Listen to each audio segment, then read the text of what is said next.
going live, people. 2 minutes early. If anyone's out there, throw me a comment. Let me know you can hear me. Things like that.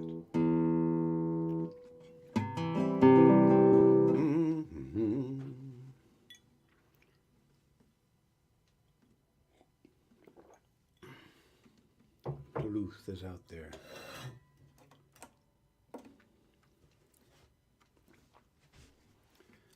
I'm going to start the show at 7 my time. Yep, that's less than a minute away.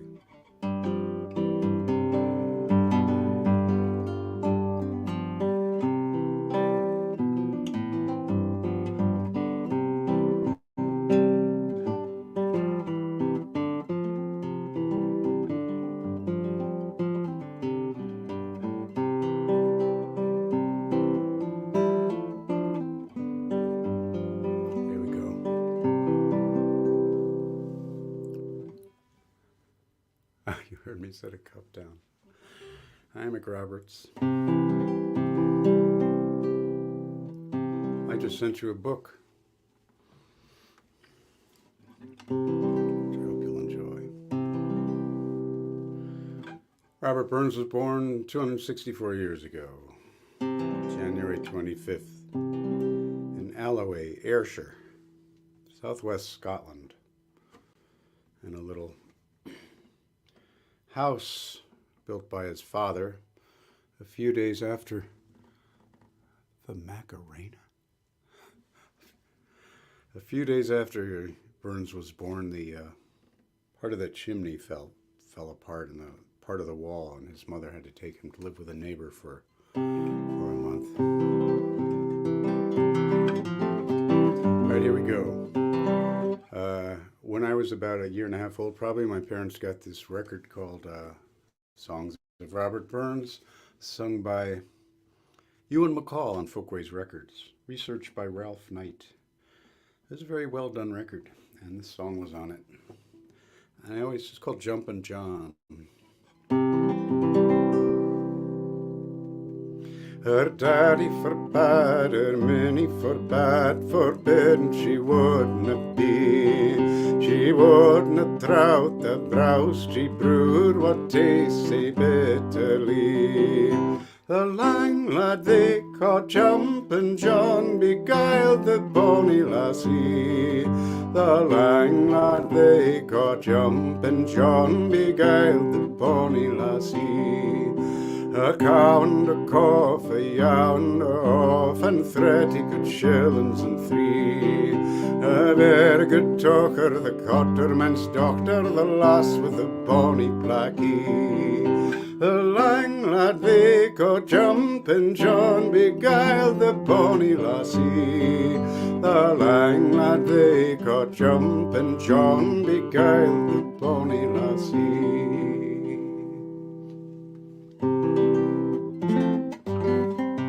That song has a couple of fragments of traditional songs in it.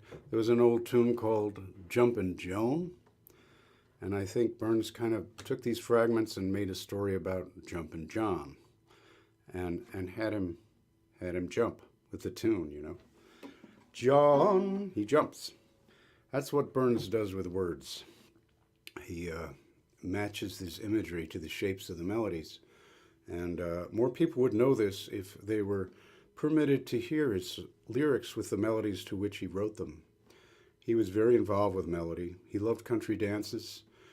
He knew all the country dances, and he played the fiddle, and he learned these tunes before he wrote to them. So, here's one which is a famous song, John Barleycorn. Thank you, Steve Winwood, for making this famous. Old primitive beliefs, death and resurrection myth. In the UK, they call grain corn. So a field of corn is, you got to visualize a field of grain. So John Barleycorn brewed up into things like beer and whiskey, so it was separated into its own category. So Burns heard a version of this song and forgot all but the first two or three verses. So he apparently knew quite a bit about brewing, and he wrote the rest of this story in his what I call his gossamer language. He likes the or sound, goes with corn, or. He's got this verse. They laid him out upon his back and cudgeled him full sore. They hung him up before the storm and turned him o'er and o'er. Here we go. John Barleycorn, Robert Burns's version. There was 3 kings into the east, 3 kings both great and high. They sworn a solemn oath John Barleycorn should die. They took a plough and ploughed him down, put clods upon his head. They've sworn a solemn oath John Barleycorn was dead.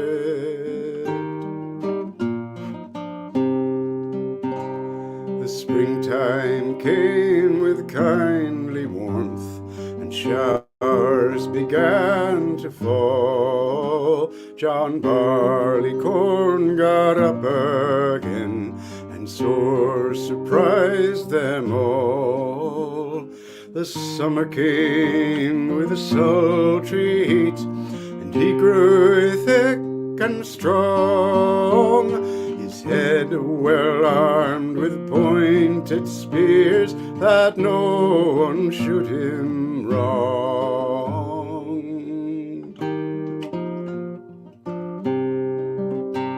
The autumn came with freshening breeze, and he grew wan and pale. His bending joints and drooping head showed he began to fail.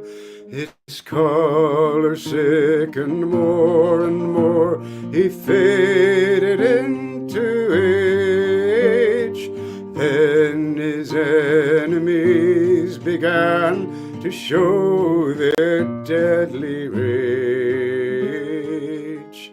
They took a weapon long and sharp and cut him by the knee. They tied him fast upon a cart like a rogue for forgery. They laid him out upon his back and cudgeled him full sore. They hung him up before the storm and turned him o'er and o'er. They filled up a darksome pit with water to the brim. They heaved in John Barleycorn, there let him sink or swim. They laid him down upon the floor to work him farther woe. And still as signs of life appeared, they tossed him to and fro.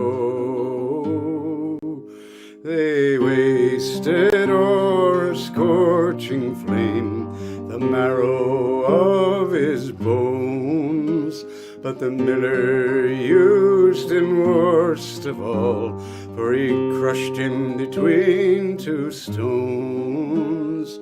Then they have taken his very heart's blood and drank it round and round. And still the more and more they drank, their joy did more abound.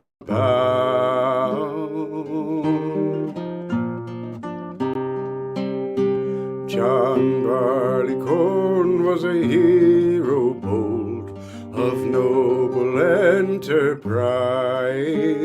For if ye do but taste his blood, 'twill make your courage rise.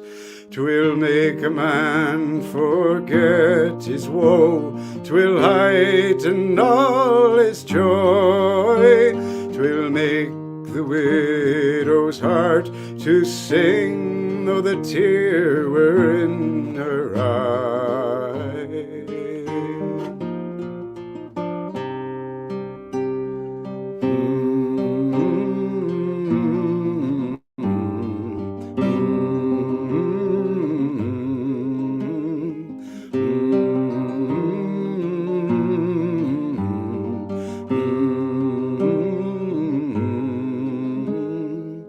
Then let us toast John Barleycorn, each one a glass in hand.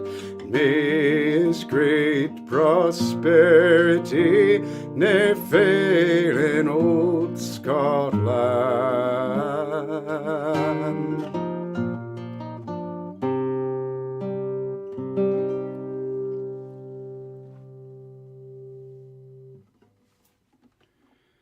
It's interesting how melodies morph. So that tune is called Stingo, or Oil of Barley, but it was sort of one with another tune which came to be called Cold and Raw, which this song is written to that melody, and you'll hear how similar it is and yet has a very different feeling somehow. This is called Up in the Morning Early, good song for January. The chorus was traditional.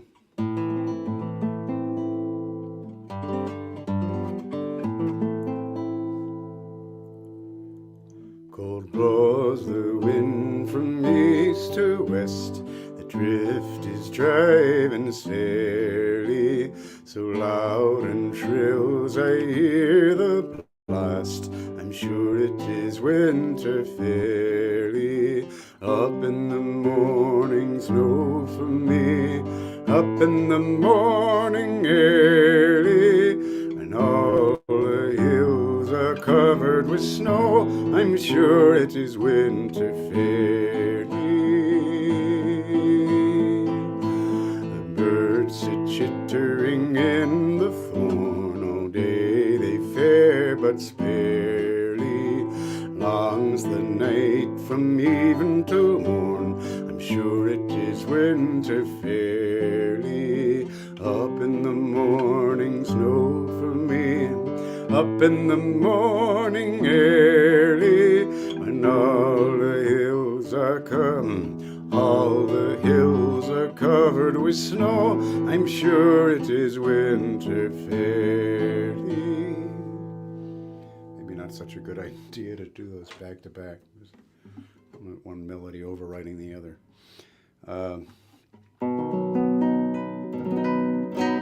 This is called Westland Winds. It was published in Burns's book of poems called Song Composed in August. He wasn't crazy a lot about giving his lyrics titles. He would just say song, or people would use the first line as a title. I mean, some of them do have titles, but people call this now Westland Winds these days. And this very beautiful lyric is one of, at least it was started early. Burns started writing this when he was very young. He was sent off to study surveying, and like math for 3 weeks by his father, who wanted his children to get an education. And Burns, of course, was doing fine until he got a mad crush on Peggy Thompson. They actually remained friends for a long time. So she's mentioned in here. This was revived by a magnificent version by Dick Gaughan in the 80s, and everyone has sung the tune he sang it to since, but it's not the tune that Burns wrote it to. Burns wrote it to a melody called I had a horse and I had nae mare. I had a horse and I had no more. And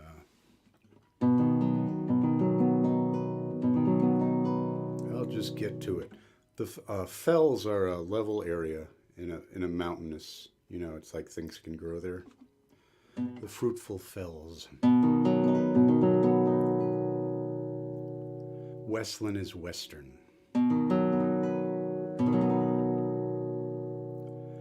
Now Westland winds and slaughtering guns bring autumn's pleasant weather.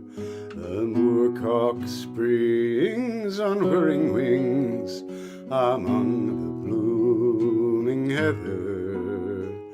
Now waving grain wide o'er the plain delights the weary farmer. The moon shines bright when I rove at night to muse upon my charmer. The partridge loves the fruitful fells, the plover loves the mountains, the woodcock haunts the lonely dells, the soaring heron the fountains. Through lofty groves the cushat roves, the path of man to shun it. The hazel bush o'erhangs the thrush, the spreading thorn the linnet. Thus every kind their pleasure find, the savage and the tender. Some social join and leagues combine, some solitary wander. Avaunt away the cruel sway, tyrannic man's dominion, the rustling corn.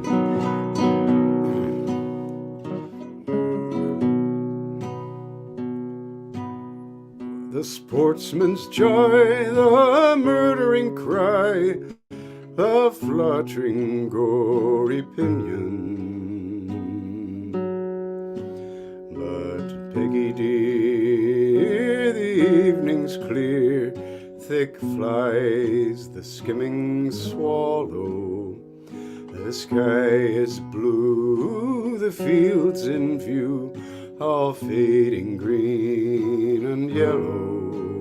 And let us stray our gladsome way and view the charms of nature, the rustling corn, the fruited thorn, and every happy creature.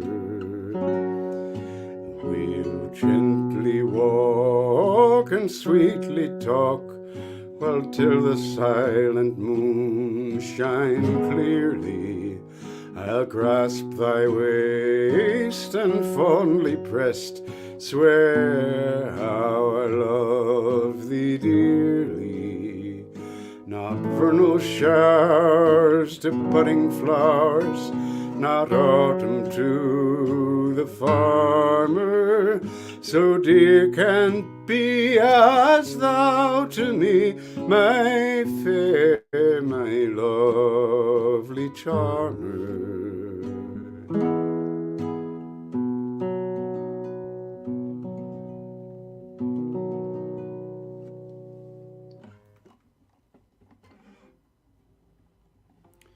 Burns, his first lyric was a song. He wrote it to the favorite fiddle tune of his partner in the harvest field.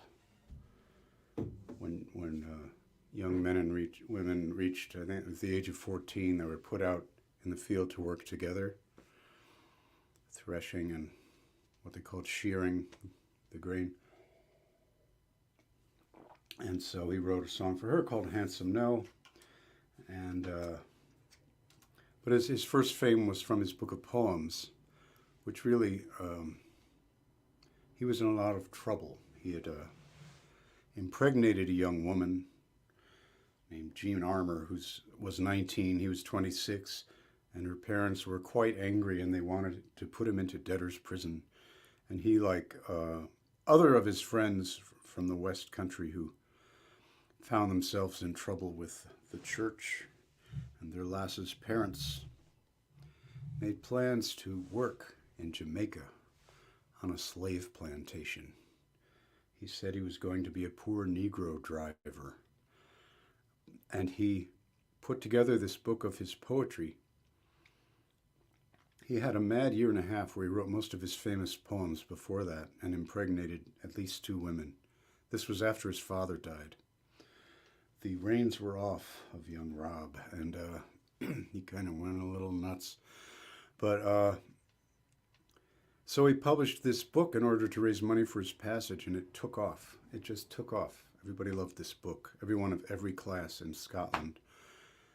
And it sold out nearly 600 copies in his small area around Kilmarnock, which was like John Prine's first record. It was like this is the real thing, you know. So he managed to miss the boat to Jamaica at least twice, if not 3 times. He did not want to go to Jamaica. Would have killed him to go there. And he borrowed a pony and went to Edinburgh.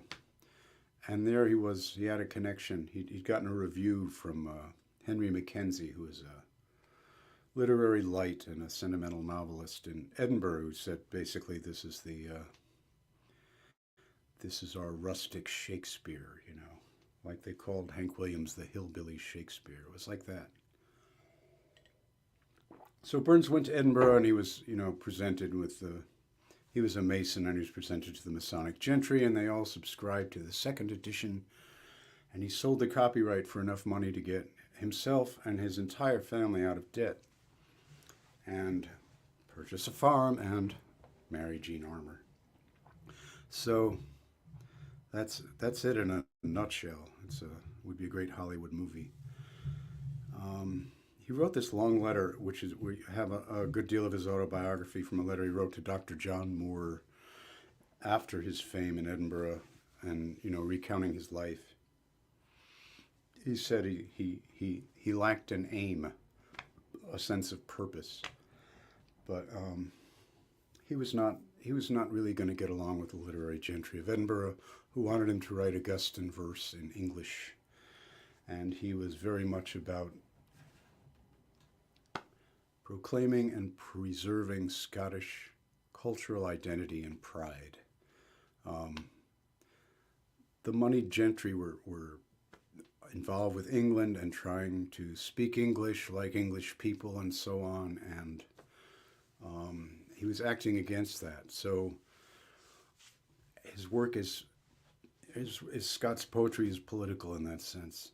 And in his book of poems, he actually had a glossary of Scottish words for Scots because they were losing their language at the time.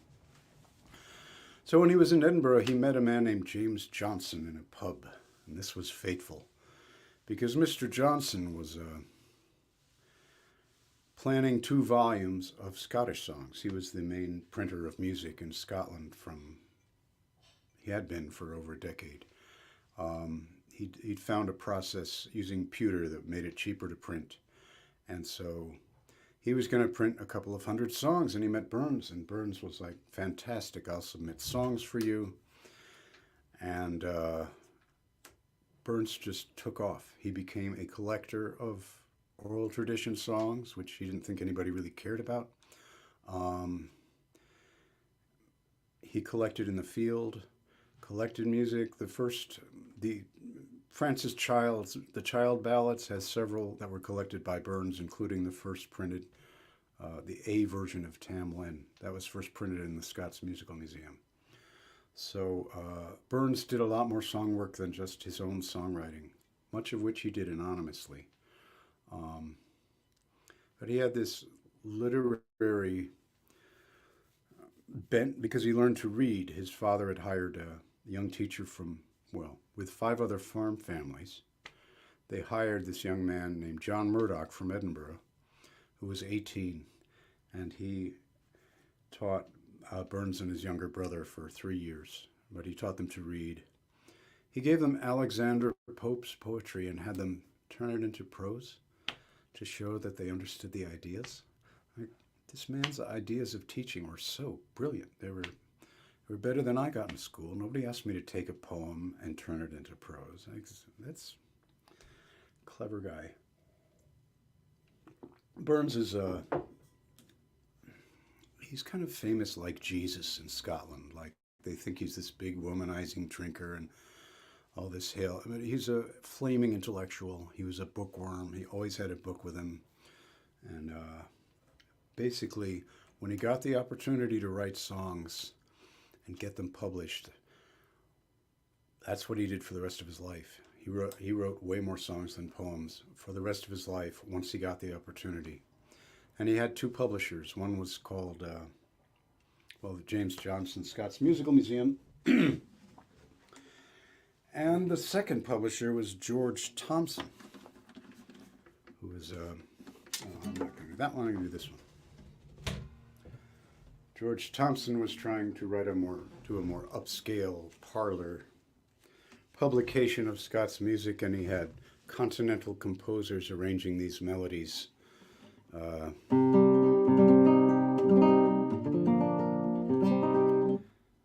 And Burns said, "Sure, I'll write for you," and he offered to pay him, and Burns said no.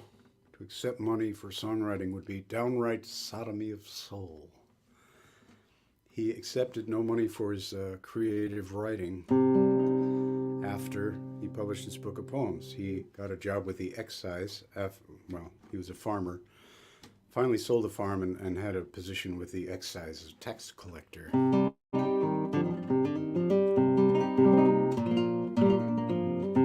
Anyway, why did he write for the second publisher? It took me a while to figure that out because this guy, they didn't have much in common, and there's a lot of frustration expressed by Burns. Thompson wanted him to write in English, and he wanted to include Scott's and so on. But the thing is that the first 200 copies of Scott's Musical Museum contain most of the popular song melodies of Scotland.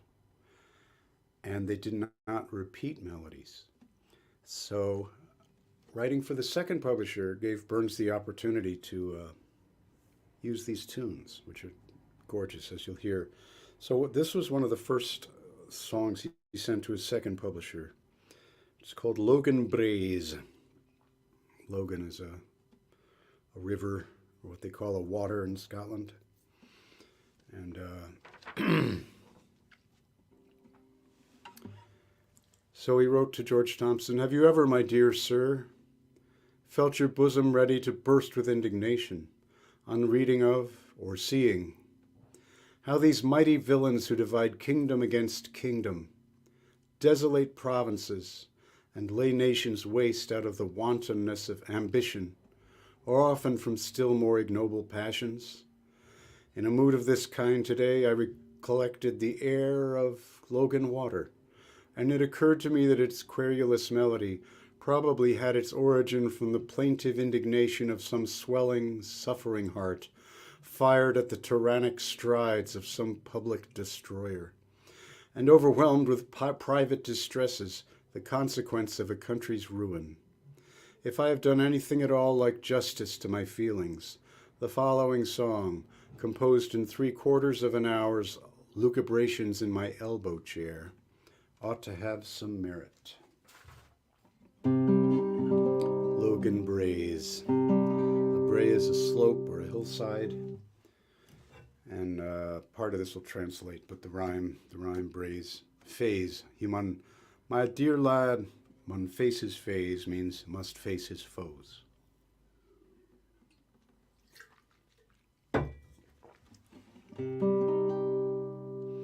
O Logan, sweetly didst thou glide the day I was my Willie's bride. Years since I o'er us run like Logan to the summer sun. But now thy flowery banks appear like gloomy winter, dark and drear, while my dear lad must face his fate far, far frae me and Logan Braes.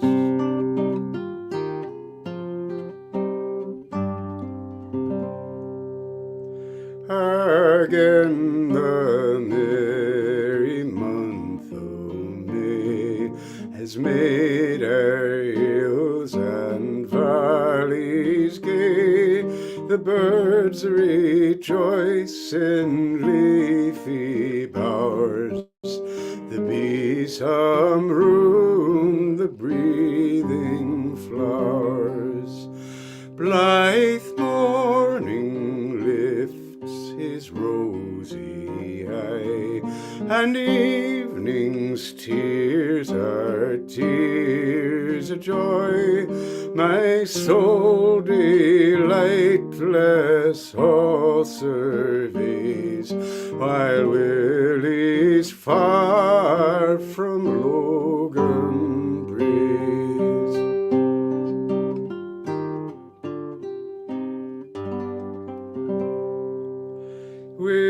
Within yon milk-white hawthorn bush, among her nestlings sits the thrush, her faithful mate to share her toil, or with his song her cares beguile.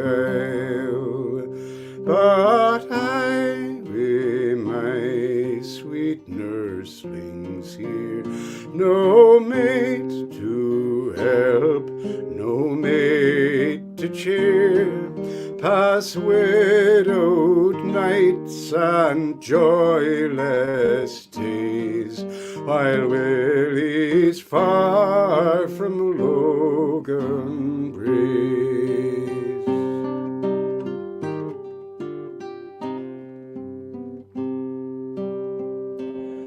Oh, woe upon you men of state, that brethren arouse in deadly hate, as ye make many a fond heart mourn, so may it on your heads return.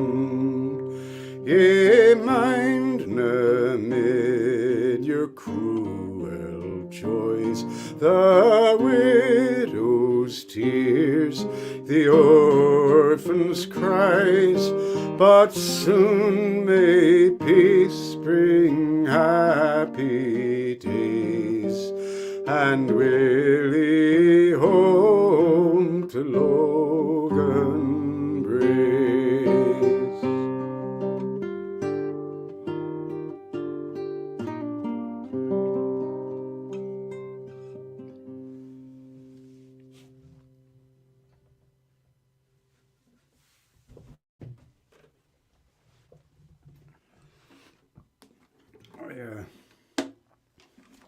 Any questions? Any requests? Any questions?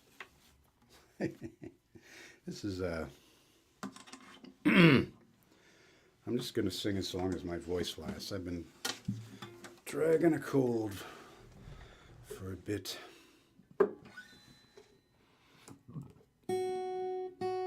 This, however, I must do. This is a very famous song. I've been really startled. I've been doing this research for 8 years, and even in the last couple 3 years, I've been finding texts or tunes to songs that I didn't know existed. And this is a very famous song. A man's a man for all that. Burns called it For All That and All That, which is, it was an old Jacobite song, and that was the refrain. And the version people know was sent to George Thompson. I'm going to get to that, Melissa. It's on the list.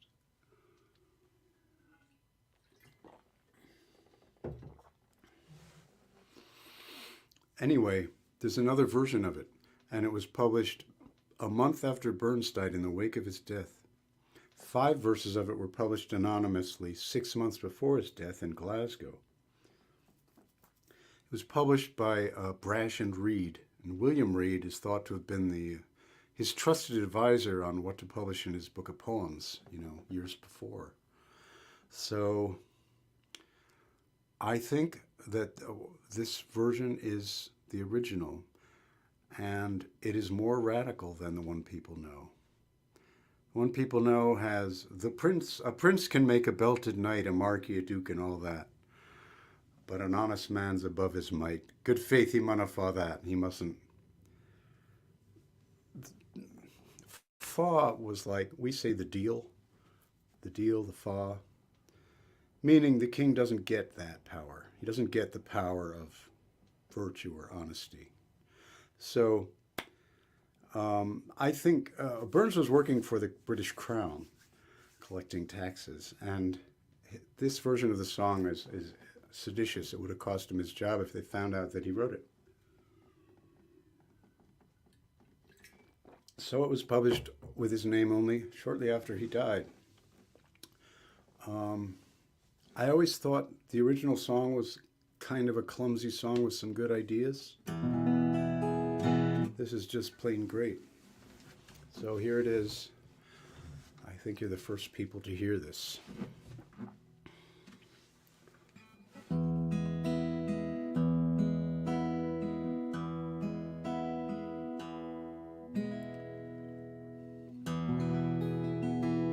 So what though on Hamely fair we dine, we're hot and grey and all that. That would be what though on humble fair we dine, we're homespun grey and all that. Do you see on Bucky Cuddlelord? You see on fellow, lively fellow. It's just like we'd say fellow. It's a light term. It's an equalizing term, if it were.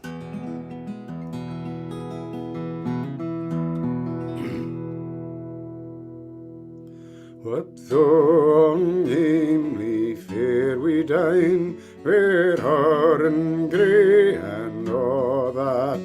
Gay fools their silk and knaves their wine. A man's a man for all that. For all that and all that, their tinsel show and all that. An honest man, though ne'er sae poor, is chief of men for all that. Who would for honest poverty hang down his head and all that? The coward slave, we pass him by and dare be poor for all that.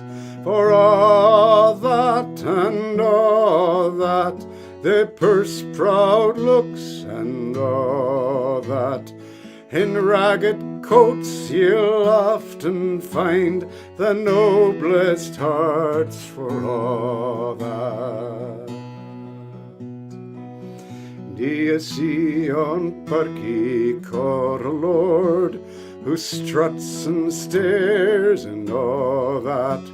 Though hundreds worship at his word, he's but a coof for all that.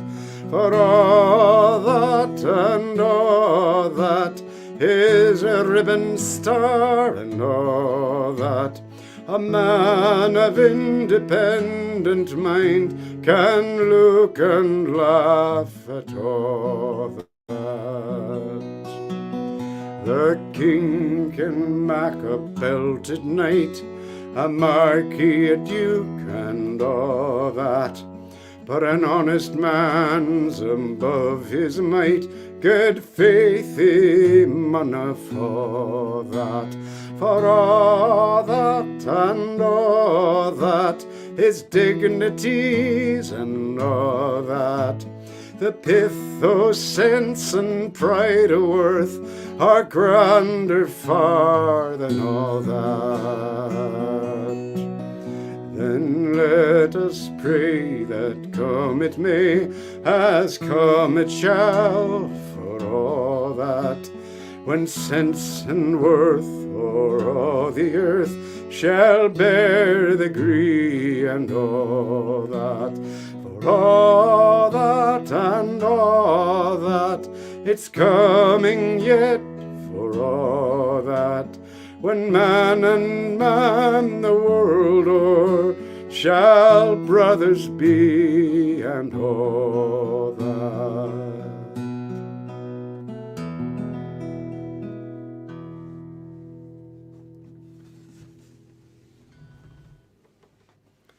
Yes. This is on the season far away. It was written to I just got a buzz here. Wonder if someone's telling me something about the show or if it's completely unrelated. Ah, that's Casey. Okay, cool. Sorry about that. On the season far away. There's a famous old tune. I mean, I think it's 17th century.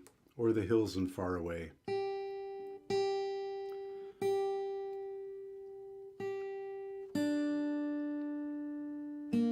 It's like Logan Braze is an anti-war piece from the point of view of a woman. About a third of Burns's original song, purely original songs, are peons, compliments to women. And among those songs are his worst songs. I mean, many of them are beautiful, but when he wrote from women's point of view, those tend to be good ones.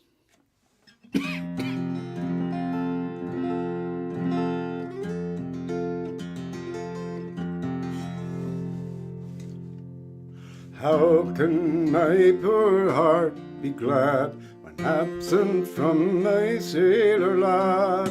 How can I the thought forego? He's on the seas to meet the foe. Let me wander, let me rove. Still my heart is with my love. Nightly dreams and thoughts by day are with him that's far away. On the seas and far away, on stormy seas and far away. Nightly dreams and thoughts by day are I with him that's far away. When in summer noon I faint, as weary flocks around me pant, haply in this scorching sun, my sailor's thundering at his gun. Bullets, spare my only joy. Bullets, spare my darling boy. Fate, do with me what you may. Spare but him that's far away. On the seas and far away, on stormy seas and far away. Fate, do with me what you may. Spare but him that's far away. At the starless midnight hour, when winter rules with boundless power, as the storms the forests tear and thunders rend the howling air, listening to the doubling roar, sounding on the rocky shore, all I can I weep and pray for his wheel that's far away. On the seas and far away, on stormy seas and far away, all I can I weep and pray for his wheel that's far away.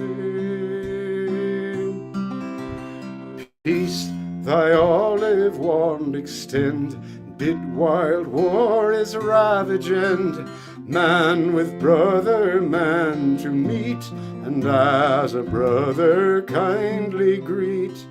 Then may heaven with prosperous gales fill my sailors' welcome sails, to my arms their charge convey, my dear lad that's far away. On the seas and far away, on stormy seas and far away, to my arms their charge convey, my dear lad that's far away.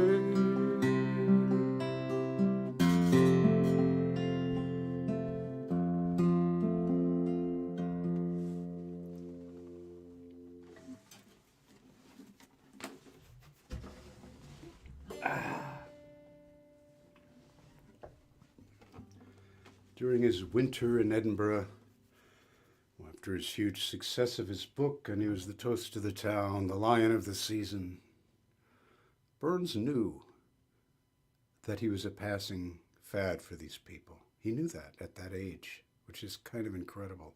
Very canny individual.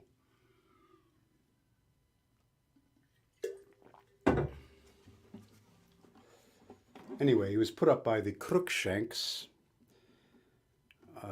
I've been unable to get the names of the mother, which is, of course, typical. The women were not given names. Most of the anonymous folk ballads were collected and kept and collected from women. They were collected from women. Women kept those huge, story songs. And when they found, Mrs. Brown in Aberdeenshire, and she had these, catalog of incredible melodies that nobody else knew.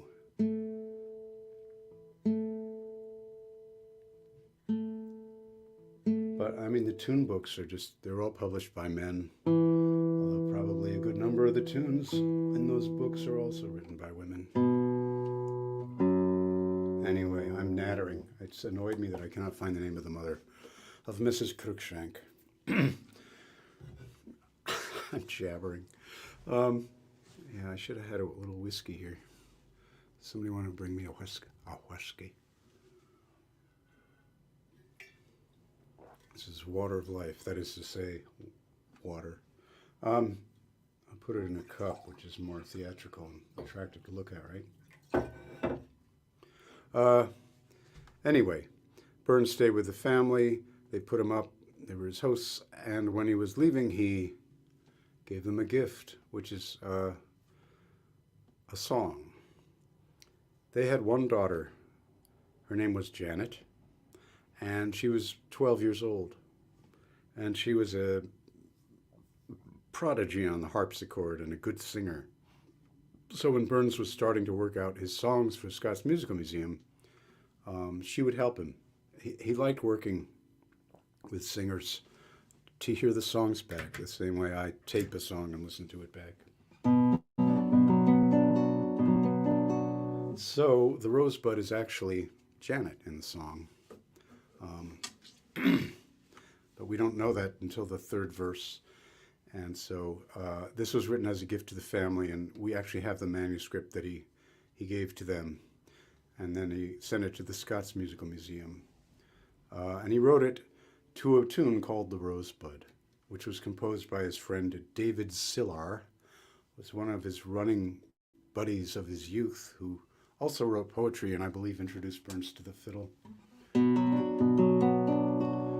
Tune, David Sillar, called The Rosebud.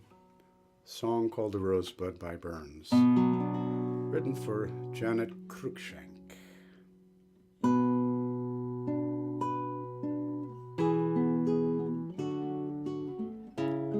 A rosebud by my early walk, down a corn enclosed balk, so gently bent its thorny stalk, all on a dewy morning, ere twice the shades of dawn are fled, in all its crimson glory spread, and drooping rich the dewy head, it scents the early morning.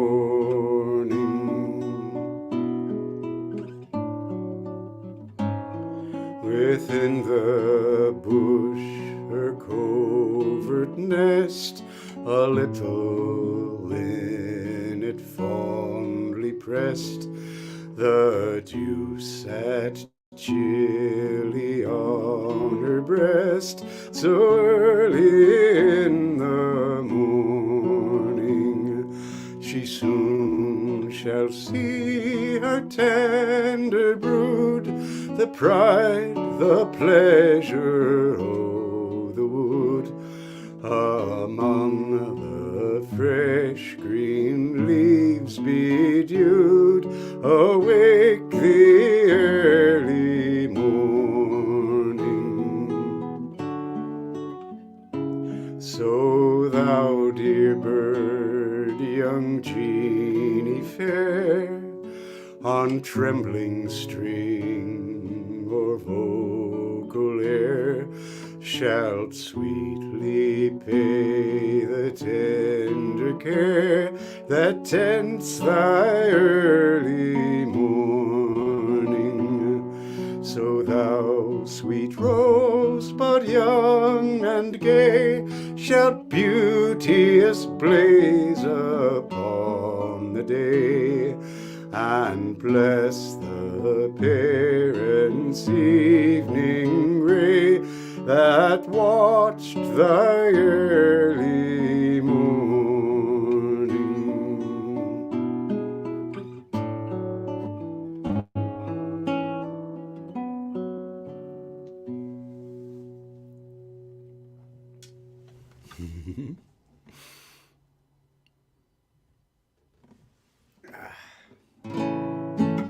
Yeah, I did an album with my daughter Casey, and we did that song on there. She sang it.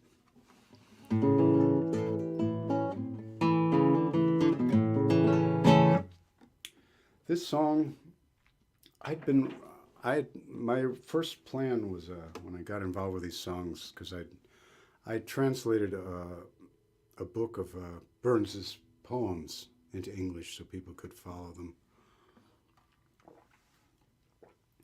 And I thought I might do the same with the songs, like 75 songs, you know, put some guitar parts to them. That was 8 years ago. I threw out all the translations. I had no idea what I was stepping into, because from his first editors up until me, no one has gotten involved in editing the music, to seeking out the melodies, the versions of the variants, which sometimes show up in several sources, has had any experience in songcraft. They're literary editors or they're composers, and they all think that someone was better than Burns at this. His first publishers, who were hacks musically, in my opinion. I'll give you one example. You only need one. There's a famous song called My Love is Like a Red, Red Rose. And if you've heard it sung, you've probably heard it sung to an alternate melody, which is very sentimental, kind of sweaty.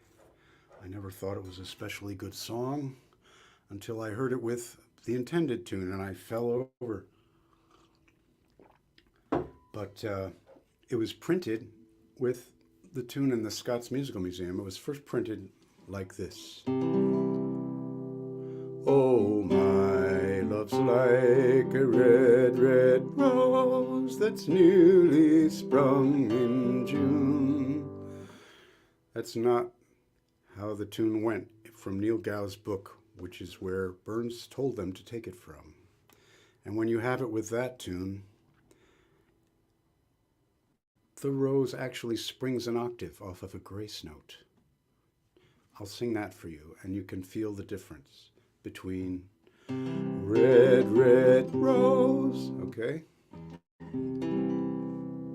Oh, my love's like a red, red rose that's newly sprung in June.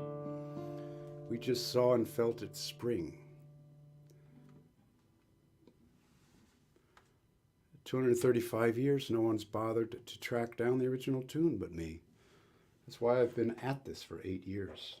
Now, it was published weirdly in the museum with, they forgot to repeat the A part, so there's a stray verse hanging out at the end, and nobody knew what to do with it, so they replaced the tune. And then a guy named William Stenhouse noticed that they'd set it up wrong in like 1820, and wrote this down. And then Serge Hovey was a composer, American composer who got involved with the Burns songs, found that and took the clue and repeated the A part. Had Gene Redpath record it and said, great, we got this from Neil Gow and blah, blah, blah. But he didn't take it from Neil Gow. He printed the crap version from the Scots Musical Museum. It's infuriating. And since I've started the song, I'll play Red, Red Rose, and then I'll play Old Lang. The curiosity of this song is that it was printed in a textbook. A young high school student from Minnesota saw it in a book and was kindled to write poetry. He was absolutely lit up. Bob Dylan calls Robert Burns his greatest inspiration. How about that? Oh, my love's like a red, red rose that's newly sprung in June. Oh, my love's like the melody that's sweetly played in tune. As fair art thou, my bonny lass, so deep in love am I, and I will love thee still, my dear, till all the seas gang dry, till all the seas gang dry, my dear, and the rocks melt with the sun, and I will love thee still, my dear, while the sands of life shall run. And fare thee weel, my only love, and fare thee weel a while, and I will come again, my love, though it were 10,000 miles.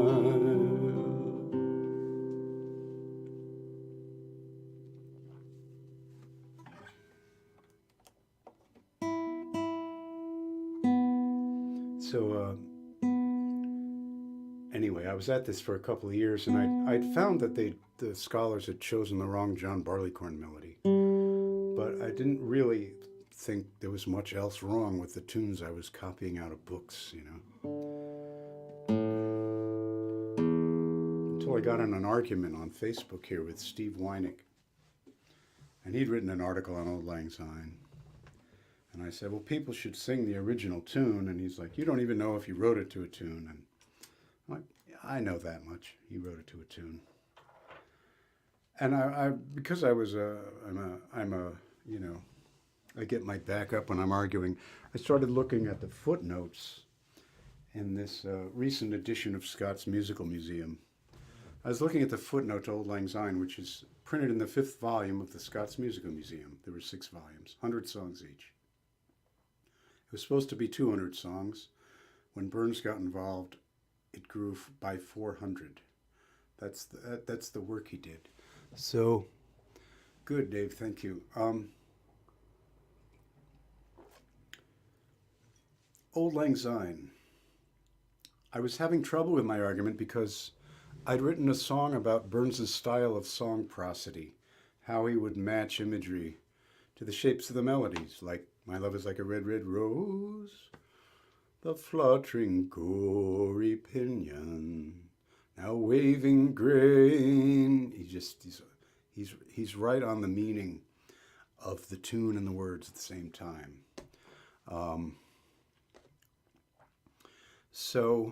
But I couldn't find any prosody in Auld Lang Syne when I was writing this article. My father said, oh, you have to write about Auld Lang Syne, it's famous. And all I could find was, well, he runs the rhyme through the whole song, you know.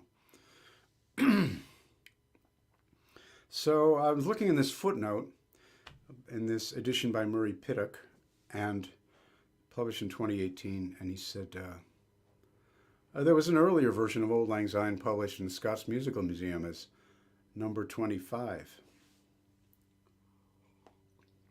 I went, well, that's interesting. Let me look at that tune. And I was like, this is the tune. The musical director, I believe, created a dummy tune so he could publish Burns's lyric.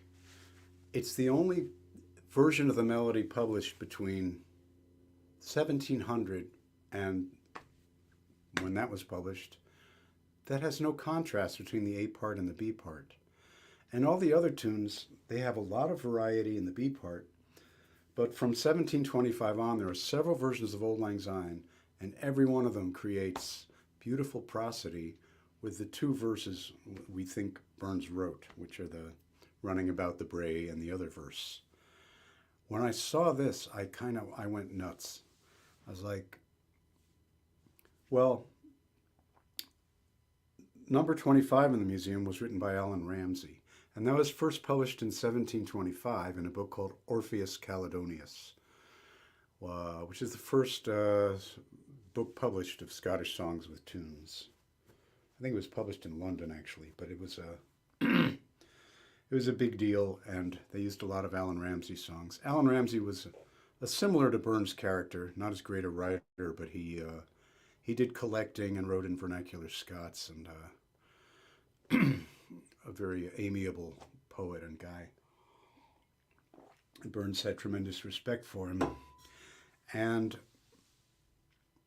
so I looked up, all this stuff is online now. It wouldn't have been 15 years ago. I looked up Ramsay's version of the song that was published in 1725, and there was a much better version of the tune. The Scots Musical Museum's musical director had messed around with it for the worse. And this light bulb went off. I was like, oh, this guy, Stephen Clark, he was one of those make it your own people. He had to change every fucking tune that came across his desk by his betters, great composers like James Oswald and Neil Gow. He had to change their music. He thought he was better than them. So this was the key to all the research that opened the door to basically me tracking down every single variant of every tune. And I have a book which I will eventually publish. It's 410 songs, and I've replaced 337 of those melodies. So when I first started performing this, Old Lang Syne, I was expecting to hear, I like the other one better. And of course, the other one is not the original tune of Old Lang Syne. It's another melody that his second publisher put with it.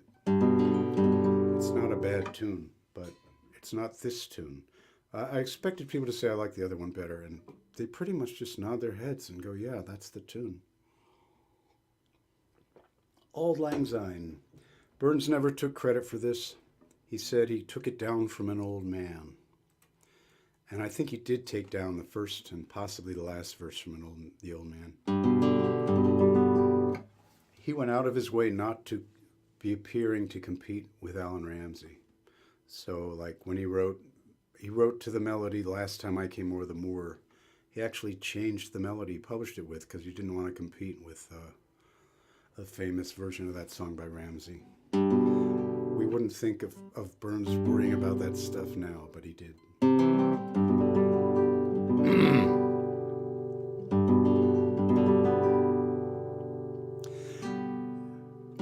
I'm going to sing this in English. It's usually done in Scots, and it's all very nice, but I want you to understand the words.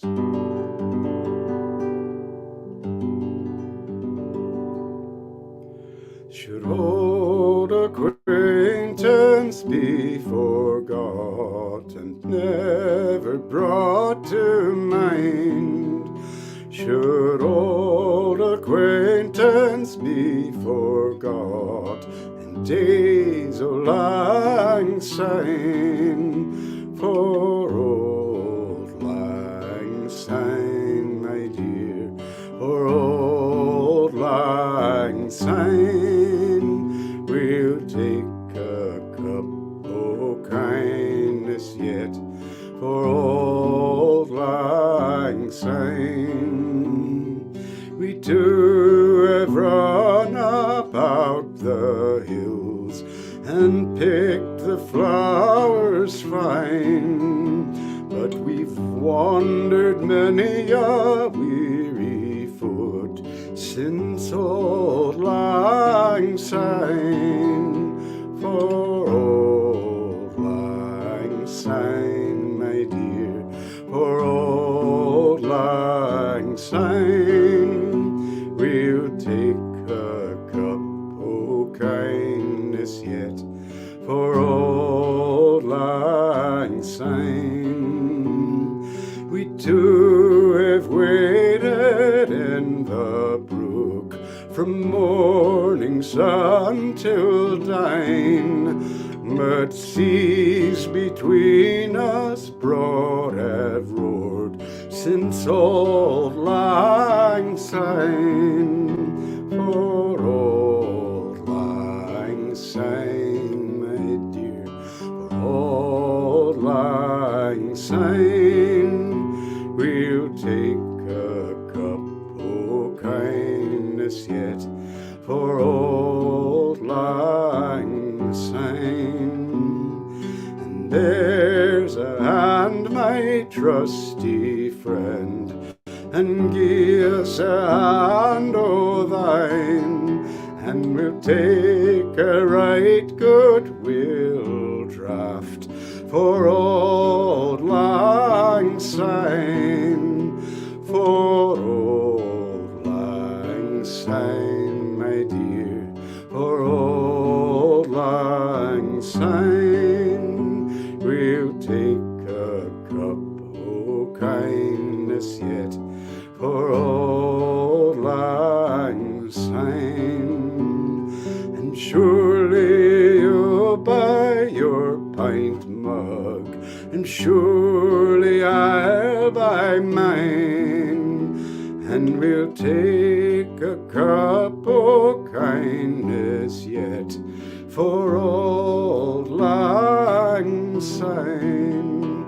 For Auld Lang Syne, my Joe, for Auld Lang Syne, we'll take a cup o' kindness yet, for Auld Lang Syne, for Auld Lang Syne.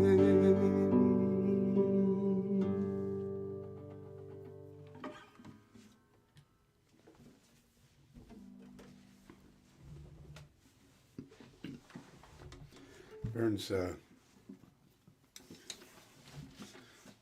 had what he called a violent propensity for body.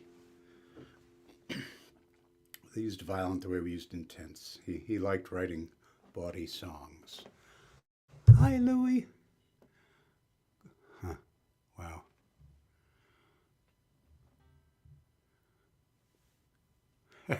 Hello, you'll read this. How about that?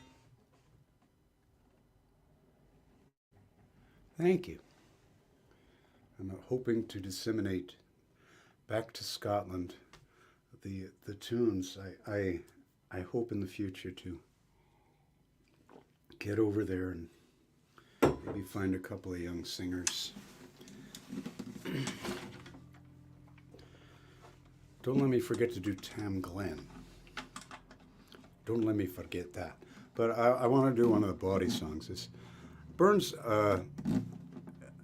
he had an anxiety, depressive disorder from his teens. They think it was caused by a straining of the heart muscle, overwork, had a lot of headaches, periods of illness. I mean, other than that, he was a very strapping farmer, and obviously quite virile, but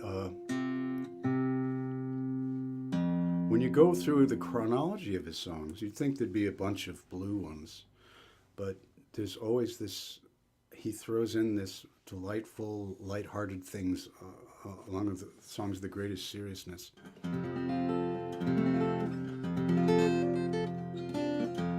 Anyway, this was an old body song called Duncan Gray. There's randier versions of it out there.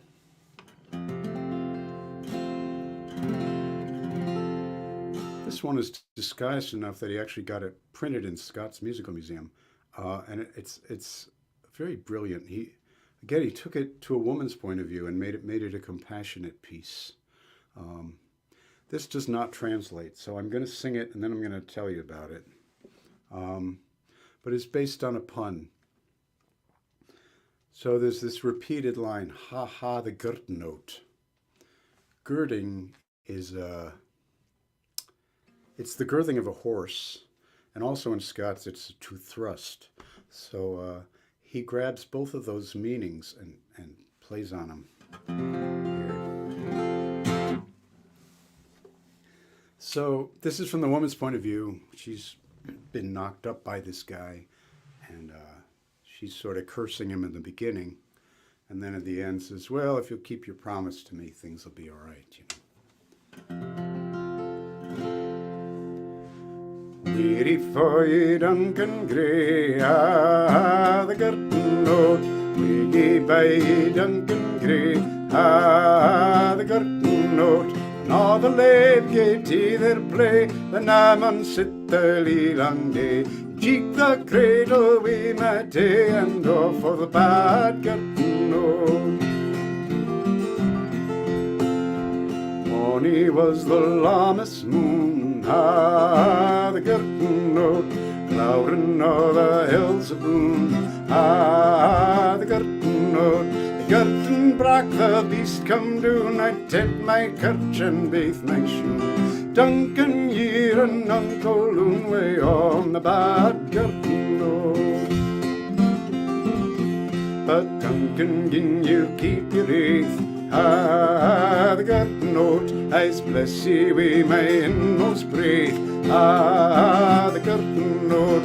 Duncan, gin you keep your faith, the beast again can bear us baith. And old Mass John will mend the skaith and cloot the bad curtain note.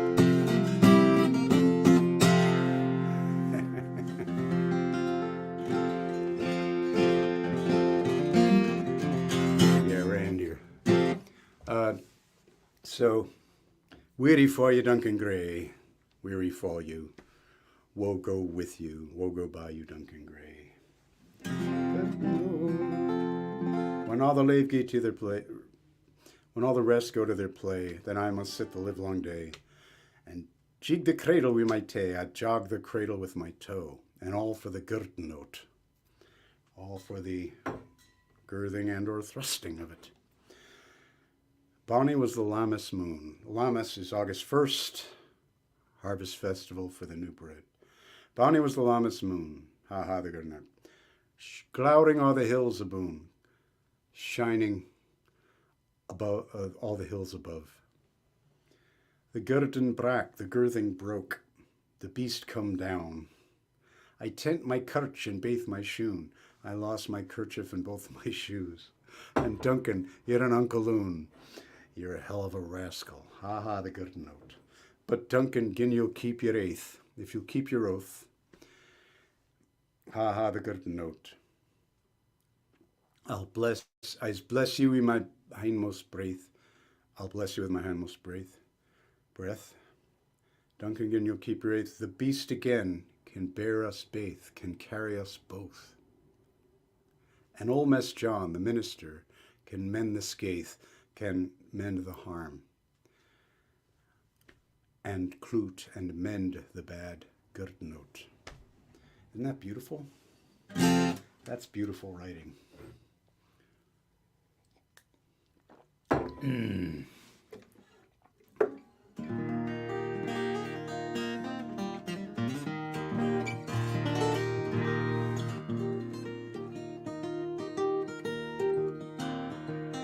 I'll do one more. Can we have another body song, or should I? Almost Duncan, huh? Yeah, Duncan Davidson is equally. I'll do another one of the body songs. Burns had a collection which is called The Merry Muses of Caledonia. His name doesn't appear in it. It was published in 1799 by a circle of his friends. There were 600 copies, of which only 2 survived. the 19th century. And it's similar to Scott's Musical Museum in the sense that some are original Burns songs, some are collected songs, and some are collected and revised. Scholars have decided that he wrote 3 of them. I would double that number, and I'm certain he wrote this one. It was written on the template of an old drinking song called Andrew and His Cutty Gun. A cutty gun cutty is like short, you know, like it's been cut off. There's a song called The Cutty Wren, wrens with short tails. So cutty gun was a term for a short tobacco pipe in the drinking song, which was a great, great song. I had Ewan MacColl singing it on Scott's Drinking Songs. Blithe, blithe and merry was she, blithe was she, pot and pen, and wheel she lured away Jill and Loch to see a tappet hen. She took me in and set me down, and hake to keep me law and free. But cunning Carl and that she was, she gart me pearl my Bobby, and so on. Gorgeous song. So Burns just took the first 2 lines of the chorus here, and there's a song about a sex romp, and it's a lot of fun. And it's written in his, I mean, it's nobody else writes like this.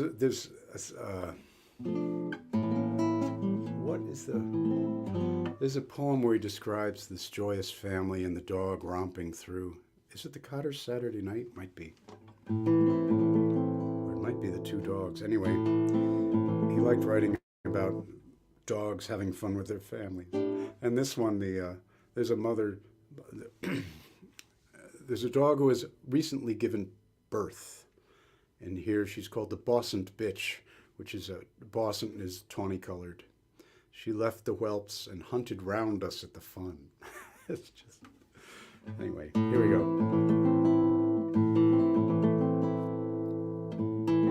And this short cutty gun is not a tobacco pipe.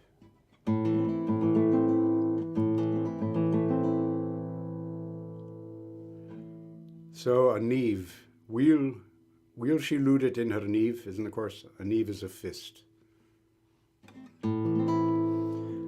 Blithe, blithe, blithe was she, pot and pen, and wheel she looted in her nieve, but better when it slipped in. When all the lave get to their bed, and I sat up to clean the shoon, wha think he come jumping Ben, but Andrew and his cutty gun. Blithe, blithe, blithe was she, but and Ben, wheel she lood a wake chill, and Loch to see a tappet hen. That wrong, wheel she looted in her nieve, but better when it slipped in. Or ere I was, he laid me back, and up my garment to my chin, and ne'er a word to me spak, but lilted to his cutty gun. Blithe, blithe, blithe was she, but and Ben, and wheel she looted in her nieve, but better when it slipped in. The Bossant Bitch, she left the whelps and hunted round us at the fun, as Andrew Fudgel drew his ears and fired at me the cutty gun. Blithe, blithe, blithe was she, but and Ben, wheel she looted in her nieve, but better when it slipped in. Oh, some delights in Cutty Stoup, and some delights in Cutty Mun, but my delights in Ersland Scalp, wi' Andrew and his cutty gun. Blithe, blithe, blithe was she, but and Ben, and wheel she looted in her nieve, but better when it slipped in. So, Some delights in cutty stoup, a little drink. Some delights in cutty mun, an old song. But my delight's in Arslan's Kaup and Assward's Tumble with Andrew and his cutty gun. So, here's to you.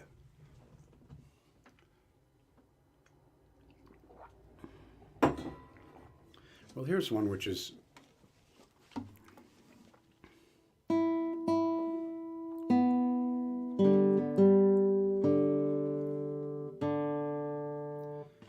this hasn't appeared in Burns songbooks since 1904, when James Dick had the good sense to include it.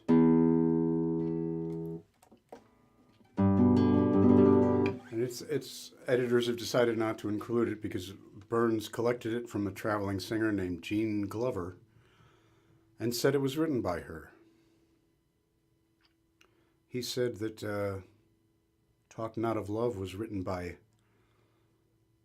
Agnes MacLehose, even though he wrote more than half of its lines. He said an old man wrote Auld Lang Syne, but nobody thinks he didn't write that one.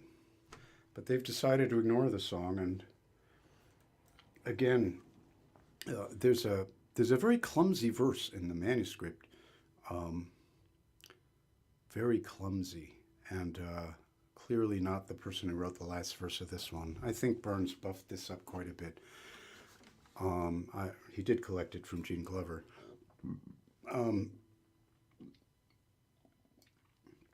Anyways, the tune is called, it's an old tune called O'er the Moor Among the Heather. And I guess she may have been the first one to put words to it.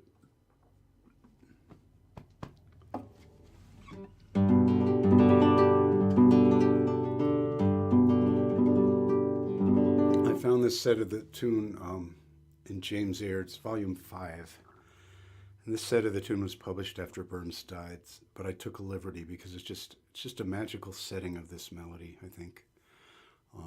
And James Aird, people, I think everybody's heard of James Oswald, but most people haven't heard of James Oswald. But he was a famous composer, and Burns, it's known that Burns used his Caledonian Pocket Companion for many of his song tunes. But next in line, for probably 50 or 60 songs, he went to James Aird's books. So the first 4 volumes he owned. These people disappear, their names disappear from history, but Aird collected and published over 1,000 melodies in Glasgow. The devotion, and he died at 45 of a fever. Here's to you, James. So, let's see. Craigs of Kyle. Kyle was Burns's home district. A burden of a song is the refrain. The burden of the song. Also, A-Y, does not mean yes in Scots. It means always. And I'm not sure if it was pronounced I or A. And perhaps if you read this knows, somebody knows, because I would really like to know. It would make sense if it was said A as short for always. Anyway. I, the burden of the song, always the burden of the song.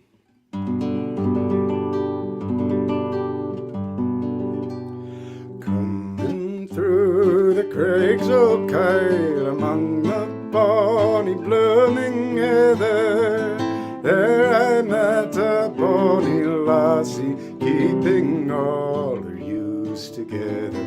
O'er the moor among the heather, o'er the moor among the heather, there I met a bonny lassie, keeping all her ewes together. Aye, my dear, where is thy home in moor or dale? Come tell me whether. She says I keep those fields. She says I keep those fields. She fought. Andrew. She says, I keep those fleecy flocks that feed among the blooming heather, o'er the moor among the heather, o'er the moor among the heather.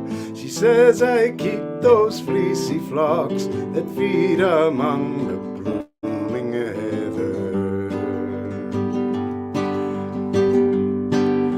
We laid us down upon a bank, so warm and sunny was the weather. She left her flocks at large to rove among the bonny blooming heather, o'er the moor among the heather, o'er the moor among the heather. She said, left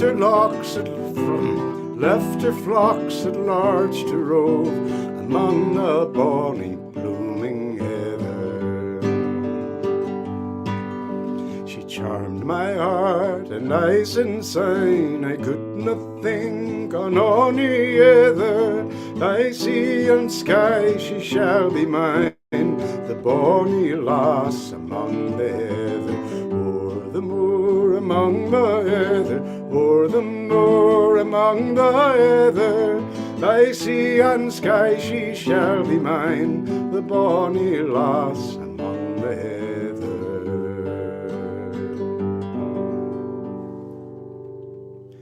Versions of that song are still sung all over the British Isles. I have one from Ulster, from a potato farmer, Butcher, Eddie Butcher. As I roved out on a fine May morning, calm and clear was the weather, I chanced to roam some miles from home among the beautiful blooming heather.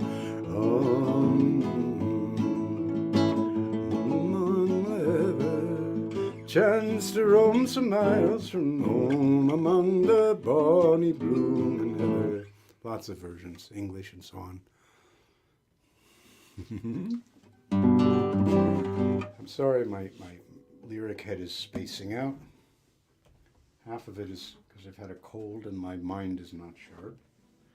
And the other half of it is that I have to pee. So I'll be right back.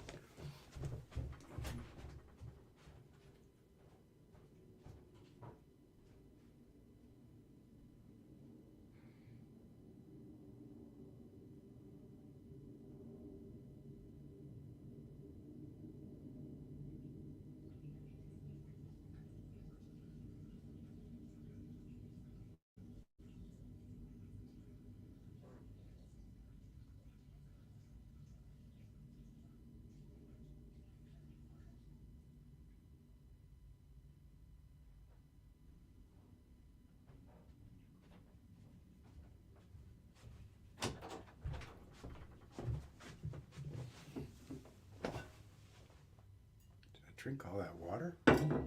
Good Lord. All right. Here's one I've been working up for this show, a couple of them. And I struggled a lot with this. This was published anonymously in the Scots Musical Museum. There's 2 manuscripts of it. Yeah. When I started this work, I was years into it before I realized you can actually, if you find out where a manuscript is, you can just contact the library and get copies of these things. The most important for the songs is called the Hastie Manuscript at the British Museum. If you want to order songs from the Morgan Library, it's like, I don't know, $3 or $4 a page. But the Hastie Manuscript, you can get a microfilm PDF, which is a PDF, and it was like under $20 American. I mean, and it's got 170 songs in it, and they're in his writing. I mean, there's one called Thenny Menzies Bonnie Mary, and the last verse in the books is we leapt and sang the livelong day, till piper lads were weighing weary. But Charlie had the spring to pay for kissin' Thenny's Bonnie Mary. But the word isn't we, it's he in the manuscript.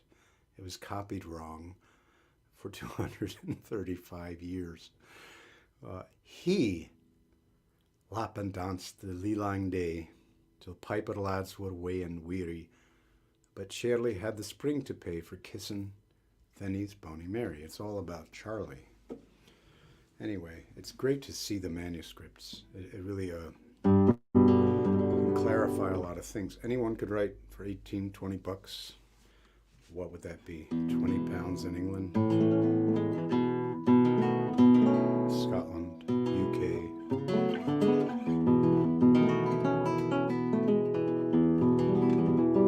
Speaking of money, Parcel of Rogues. I've struggled a lot with this.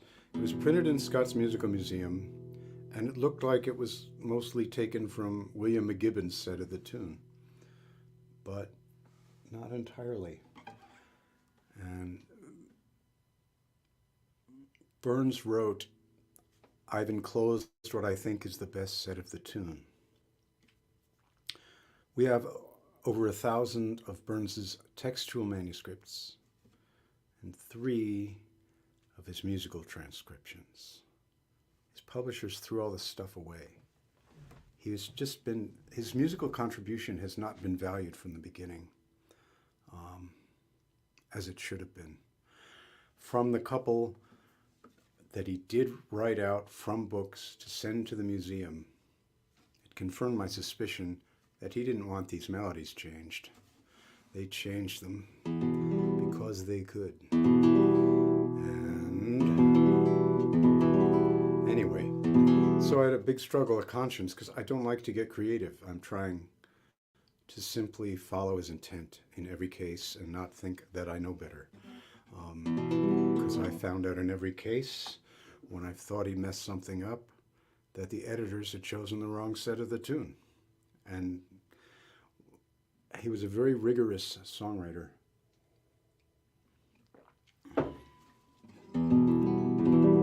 I finally looked very carefully at this set again from Scott's Musical Museum. And my best guess is that Burns took elements from Oswald's set and McGibbon's set and cross-pollinated them himself. It wasn't me doing it. So I'm finally settled on this.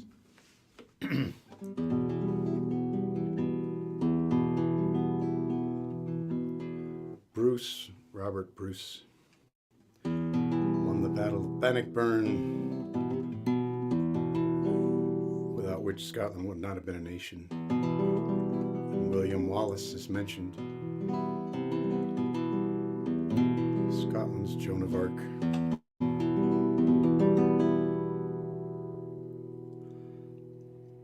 Farewell to your Scottish fame, farewell wood ancient glory, farewell even to the Scottish name, say famed in martial story.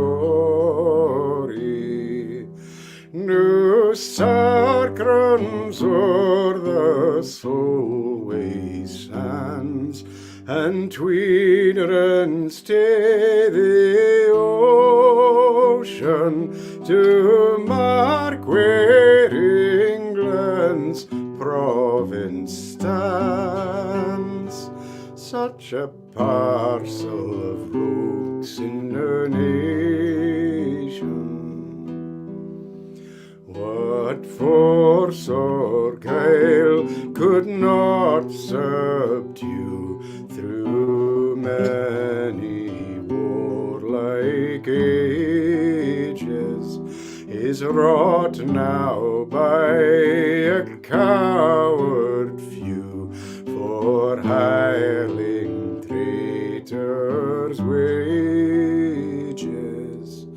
The English steel we couldn't disdain, secure in valor's station, but English gold has been our bane. such a parcel of rooks in a nation.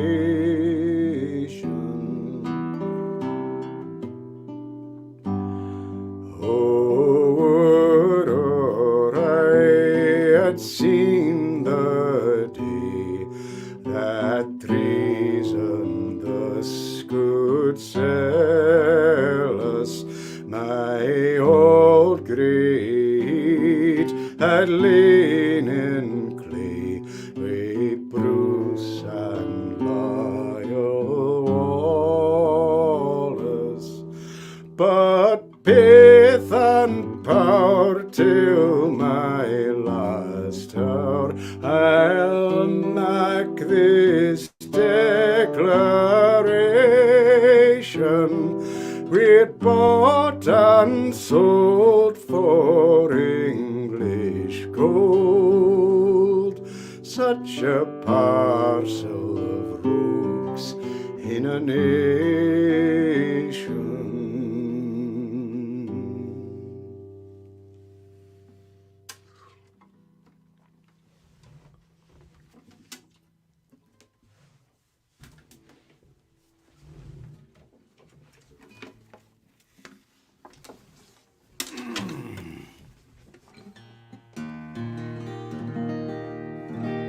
Oh, Colin, they've got the Burns house is still there in Alloway. That's the place to go.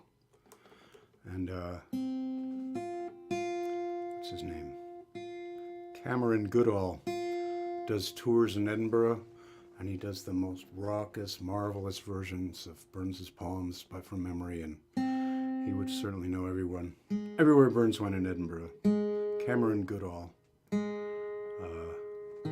So basically two sites. One is Ellisland Farm, where he wrote Tam O'Shanter and a lot of his songs, and Alloway. I don't know if the house in Dumfries is I don't know if you can still go in there or not. I was in Scotland, but it was before I was, mad about Burns or knew where these things were.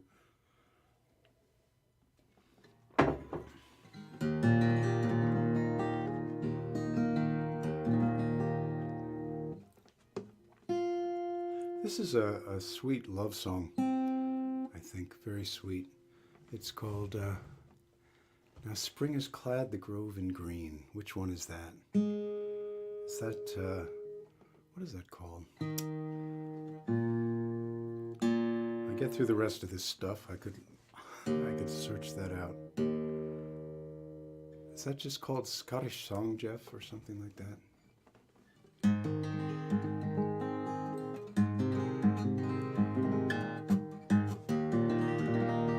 So there was a very, very small woman who was, I think she had consumption. Deborah Duff Davies, the diminutive Deborah Duff Davies, and he wrote this for her.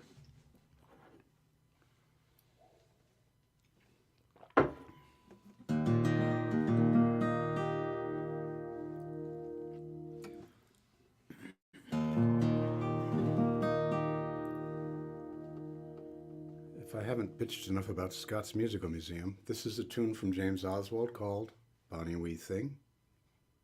It was a traditional tune that he had in his set in this book. He was both a composer and a collector of tunes, and a dancing master, James Oswald.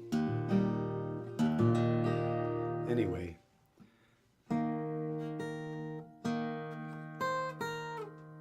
here's how his chorus goes. Wit and grace and love and beauty. It's actually the verse. Wit and grace. There's a jump of a ninth. It's very beautiful, isn't it? We wishfully I look and languish. But what the Scots Musical Museum did was standardize that to start on the 1 instead of the low 5. So it's just wit and grace and love. Just castrates the tune.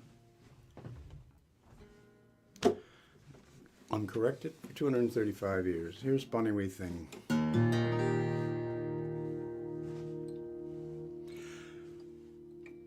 Let's just go. bonny wee thing, canny wee thing, lovely wee thing, wert thou mine, I would wear thee in my bosom, least my jewel it should time.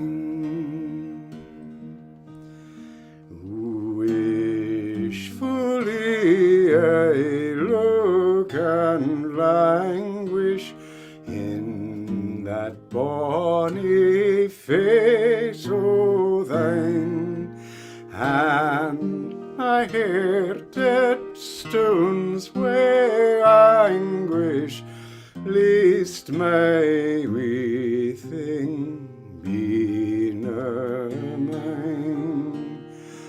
Bonny wee thing, canny wee thing, lovely wee thing, was thou mine, I would wear thee in my bosom, least my jewel it should time. Wit and grace and love and beauty in one constellation shine, to adore thee is my duty, goddess of the soul o' mine.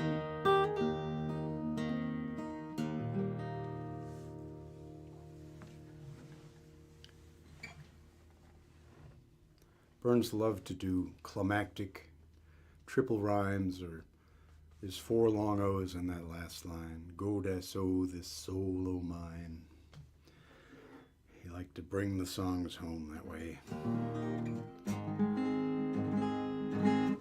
This is a song when I was trying to keep my book to a manageable size. To Alexander Cunningham. Now, Spring has clad the grove in green. Well, let me get through this stuff I sort of know. I've got it. I've got it scored out, that song. I think that one goes to my lodging is in the cold, cold ground or something like that.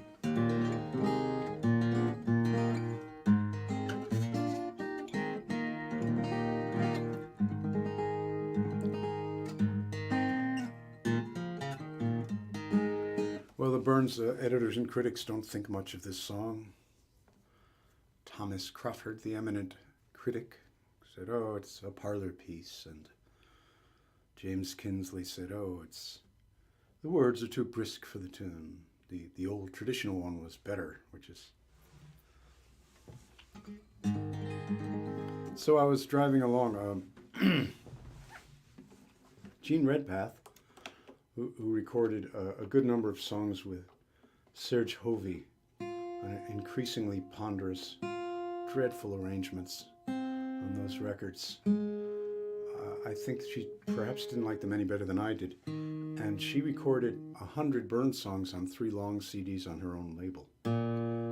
Rich Warren, the DJ, told me about those. And I was able to pick those up. It was a good way to digest a lot of songs.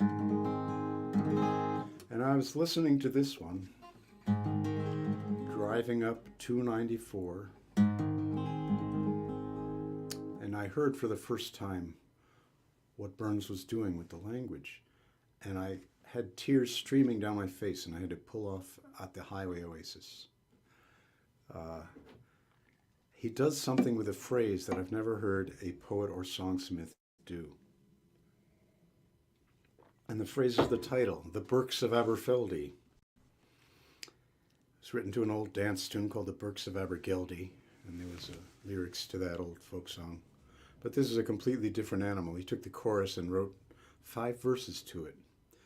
And he was there. He was under the falls writing about this place.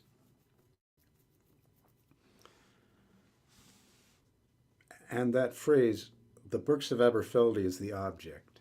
We're going to the Birks. The birds are flying in the Birks, the birches, birch grove. And then right in the middle of the song, in the 3rd verse, that phrase becomes the subject. You have arrived there. You've arrived at this moment of communion with nature and love, and it's all one thing. And this is Burns at his most playful.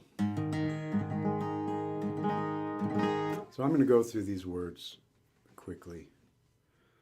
When simmer blinks on fleury breeze, when summer shines on flowery hills and slopes, and o'er the crystal streamlets plays, come let us spend the lightsome days in the Birks of Aberfeldy, in the birches. Bonnie lassie, will you go? Now little birdies blithely sing, while o'er their heads the hazels hang, or lightly flit on wanton wing in the Birks of Aberfeldy. That's all about the birds.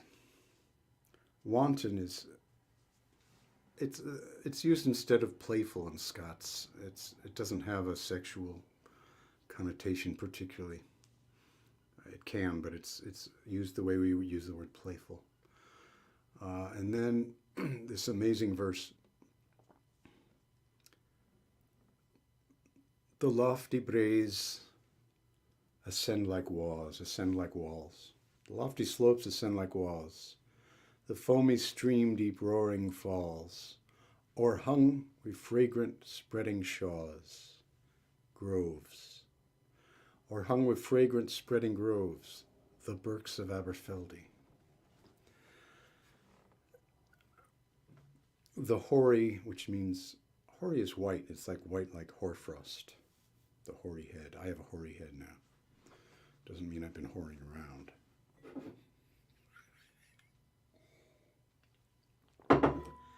Doesn't mean that. The hoary cliffs are crowned with flowers. White o'er the linn the burnie pours. A linn is a waterfall, L-I-N-N, beautiful word. White o'er the linn, the brooklet, a burnie is a small brook, pours. And rising wets with misty showers, the Birks of Aberfeldy. So now the birches are having a drink. And then the last verse is in English. Here we go.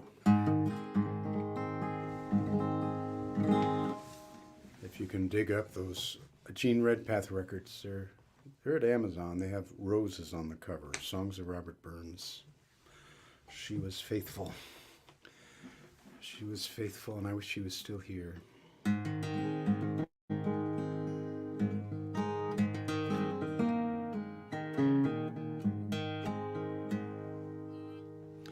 Bonnie lassie, will you go? Will you go? Will you go? Bonnie lassie, will you go to the Birks of Aberfeldy? Now summer blinks on flowery braes, and o'er the crystal streamlets blaze. Come, let us spend the lightsome days in the Birks of Aberfeldy. Bonnie lassie, will you go? Will you go? Will you go? Bonnie lassie, will you go to the Birks of Aberfeldy? The little birdies blithely sing, while o'er their heads the hazels hing, or lightly flit on wanton wing in the Birks of Aberfeldy. Bonnie lassie, will you go? Will you go? Will you go? Bonnie lassie, will you go to the Birks of Aberfeldy?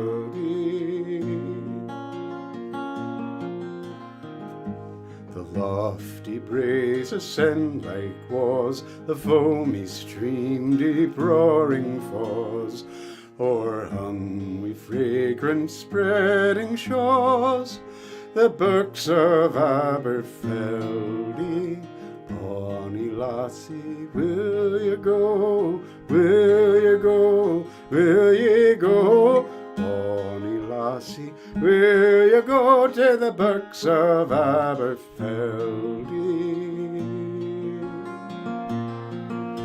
The hoary cliffs are crowned with floors, white o'er the Lindaburnie pours, and rising wets with misty shores, the birks of Aberfeldy. Bonny lassie, will you go? Will you go? Will ye go? Bonny lassie, will you go to the birks of Aberfeldy? Let fortune's gifts at a random flee, they ne'er shall draw a wish frae me. Supremely blessed we love and thee in the birks of Aberfeldy. Bonny lassie, will you go? Will you go? Will ye go? Bonny lassie, will you go to the birks of Aberfeldy?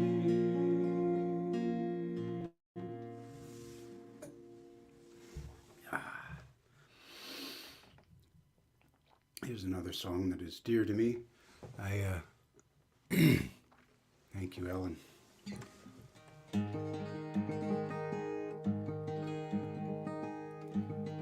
It's Ellis Land, Colin. Ellis Land Farm. You can't go wrong with Jim and Susie. Jim is one of the best singers of Burns songs. He's got the vocal range for it.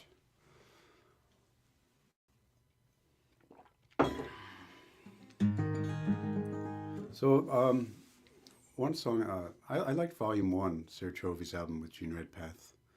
And this song was on there, Country Lassie. It was a beautiful piece. It's a dialogue between an elder woman and a young woman about marriage and love. And young Bessie is in the milking shield with the milking shed. This is written with a remarkably complex rhyme scheme. It's A-B-A-B, B-C, B-C. Burns used it for several songs. It's so effortless in this one that maybe I shouldn't even have mentioned it, but man, he was good.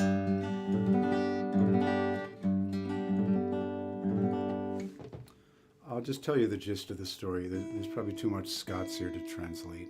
But a button Ben is the front and back of a house. So she's telling him she wants him to marry Johnny of the Busky Glen, because he has a full barn and a full byre, which is the animal shed, and a Ruthie Ben, well-stocked house, you know. And she's like, well, I don't happen to like him.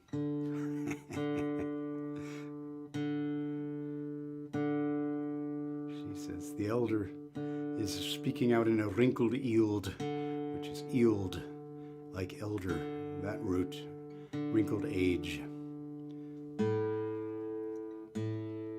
And a bield, since I'm tuning, a bield is it's a place with a little bit of natural shelter from the wind. So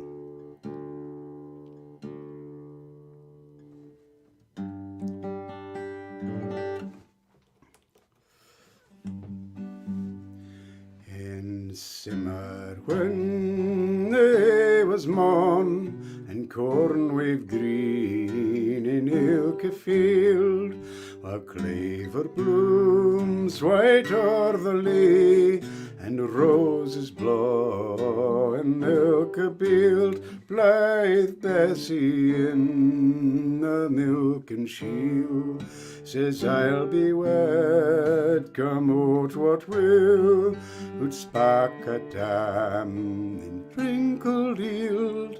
All good advisement comes nigh. It's ye wooers morning, and lassie ye're but young ye ken. Then wait a wee and canny wail, a Ruthie but a Ruthie Ben. There's Johnny o' the Busky Glen. Fu is his barn, fu is his byre.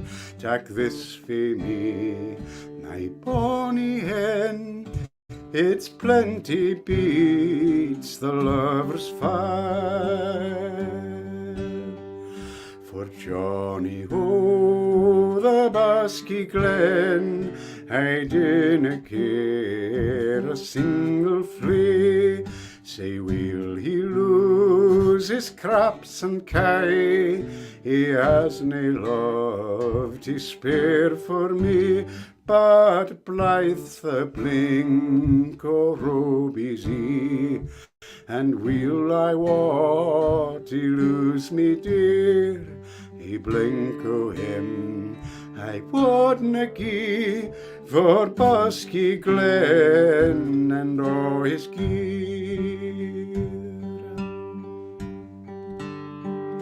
O thoughtless lassie, life's a focht, the canniest gate, the strife is sair.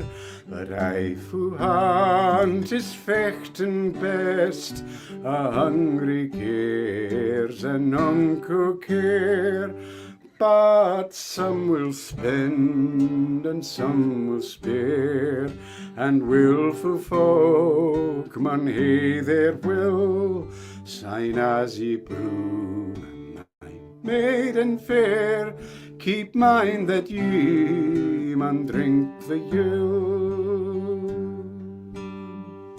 Then as you brew, my maiden fair, keep mind that you must drink the ale. Gear is wealth. O gear will buy me rigs o' land, and gear will buy me sheep and kye. But the tender hair told some love, the gowden sailor canny buy. We may be poor, Robbie and I, Lecht is the burden love lays on. Content and love brings peace and joy. What merry queens upon a throne.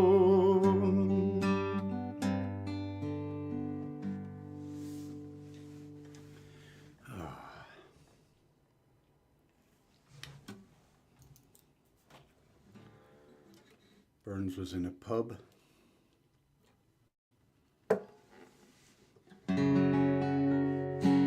Bunch of vagrants came in, and he wrote a whole opera about it, a cantata he called it.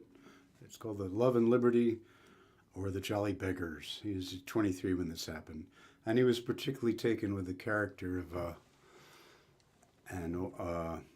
veteran, a war veteran, and wrote this song from his point of view.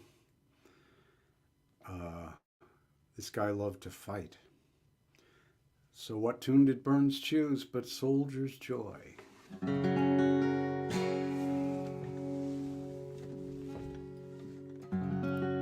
The references are contemporary wars, places like Cuba and Canada.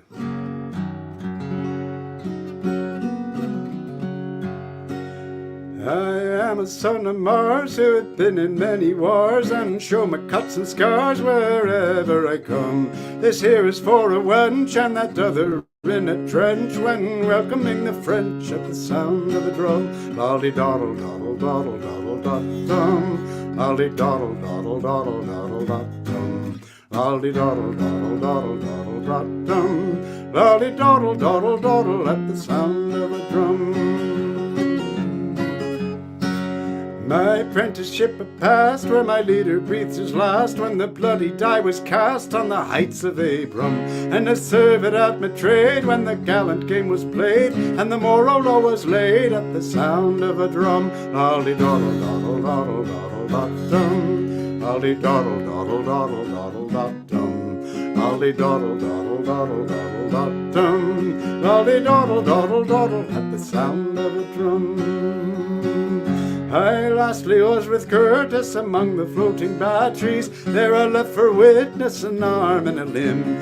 Yet let my country need me with Elliot to head me. Yet clatter on my stumps at the sound of a drum. Lolly doddle doddle doddle doddle dum. Lolly doddle doddle doddle doddle dum. Lolly doddle doddle doddle doddle dum. Lolly doddle doddle doddle at the sound of a drum.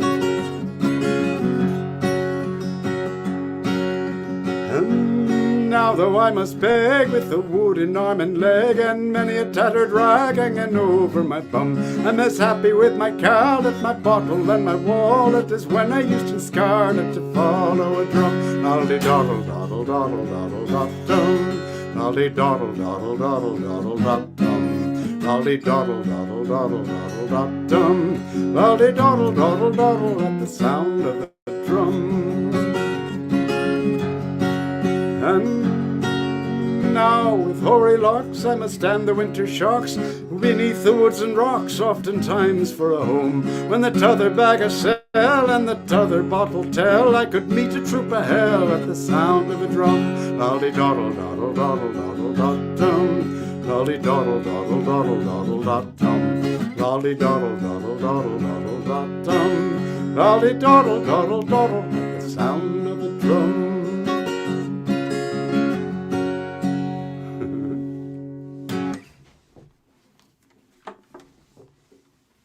Well,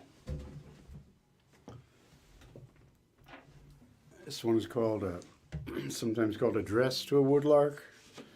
The manuscript I'm using was called To a Woodlark. And I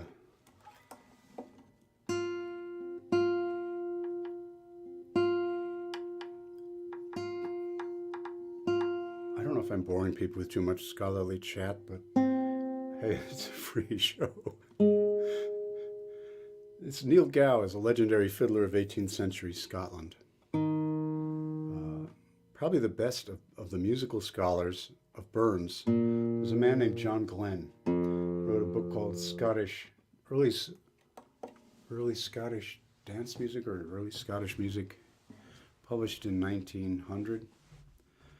And he was so offended by all the errors made by William Stenhouse in his Notes to Scots Musical Museum that he wrote about every tune in that book again. And really a very useful book. But he had no use for the Gows. He thought Nathaniel Gow was a plagiarist and so on. And he didn't mention any of the Gow sets of traditional tunes. And even though he had the Gow volumes, because he talked about them, he donated his musical collection to the Library of Scotland, which is conspicuously absent of the Gow's volumes. So essentially, these volumes were not accessible to people who would go into the University of Edinburgh to find things. So that's part of why A Red, Red Rose has never been published correctly, quite possibly. And no one's gone back to the Gow books, but now they're online. And those that weren't online, I was able to get some scans from a wonderful Scottish fiddler, lived in Chicago, named Tim MacDonald, and he's now in Edinburgh, I think getting his PhD. Blow your head off. Master of 18th century fiddle music. I mean, he'll put you in one of those barns and you're dancing. Tim MacDonald and Jeremy Ward have a beautiful album. What is it called? Wild something. Anyway, worth noting. And anyway, Kinsley has in the notes of his scholarly edition, he just printed this as a lyric in the popular edition of the book. And there's actually a 3-volume scholarly edition with one entire volume of notes, and in there it says written to Lady Stuart Strathspey on the manuscript. And I thought, what is this, you know? And I went to, yeah. There's something now called the Scottish Musical Index. And I looked up every version of Lady Stuart, and it's E-W-A-R-T, not U-A-R-T. And I found Lady Catherine Stuart Strathspey. And it went so beautifully with this. I couldn't believe it. And you know, I found it in the Gow book. And then Patrick Scott, who's an eminent American Burns scholar and absolutely superb, conscientious, he's really been a guide to me, tamping down my excessive passions and correcting me, but also just sharing a lot of manuscripts and things I never would have had access to, and recommending books and so on. So he's been a huge help. Anyway, he said he had the manuscript of the song, and it said Lady C. Stuart's Strathspey, not just Lady Stuart's. So this is the tune, and you may want to grab a Kleenex. To a Woodlark. He's talking to the bird. So, walkin' is wakin', sick means such. Sick notes awoke at walkin'. There's one line I have to remember here. Talks of grief and endless care. Speechless walking. Oh, stay, sweet warbling woodlark, stay, nor quit for me the trembling spray. A hapless lover courts thy lay, thy soothing fond complaining. Again, again, that tender part, that I may catch thy melting heart. For surely that would touch her heart, who kills me with disdaining.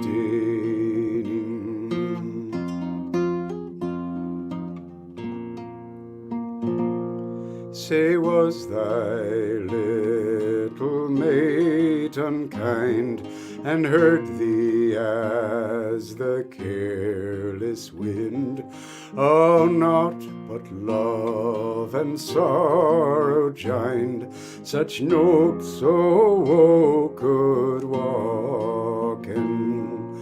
Thou talks of grief and endless care, the speechless woe and dark despair. For pity's sake, sweet bird, nay mair, or my poor heart is broken.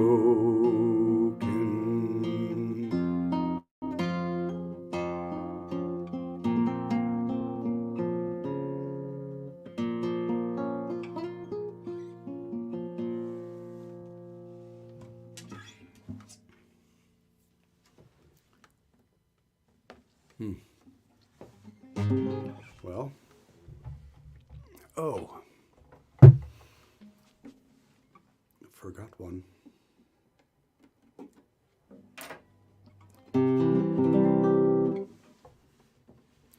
During his rather manic period, Burns, he'd wanted to marry Jean Armour, and they in fact made up a marriage contract on paper, which would have been legally binding at the time. Her parents took it to an attorney and had their names cut out of it. Burns felt betrayed by Jean, and he was his pride was hurt. He could be touchy, and that was worth being touchy about.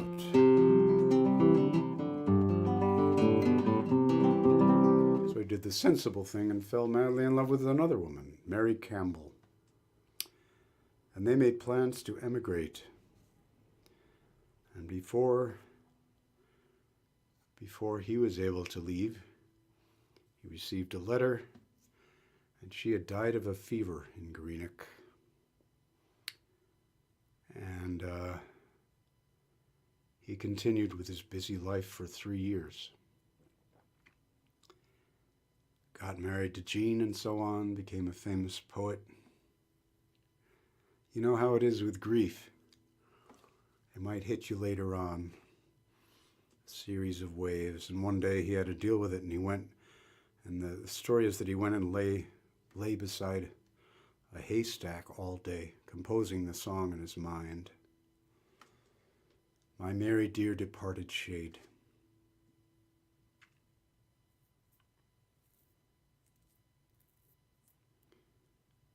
Still o'er these scenes my memory wakes, and fondly broods with miser care. Time but th' impression stronger makes, as streams their channels deeper wear. So you might not get over it. It might go deeper. And he's got all those long vowels that make you slow down in that last verse. And then he comes back to the original Mary, the name. But in fact, he said her name 4 times. In each of those 4 lines, the name Mary is disembodied. And I'll say them again. Still o'er these scenes my memory wakes, and fondly broods with miser care. Time but th' impression stronger makes, as streams their channels deeper wear. My Mary. Here we go.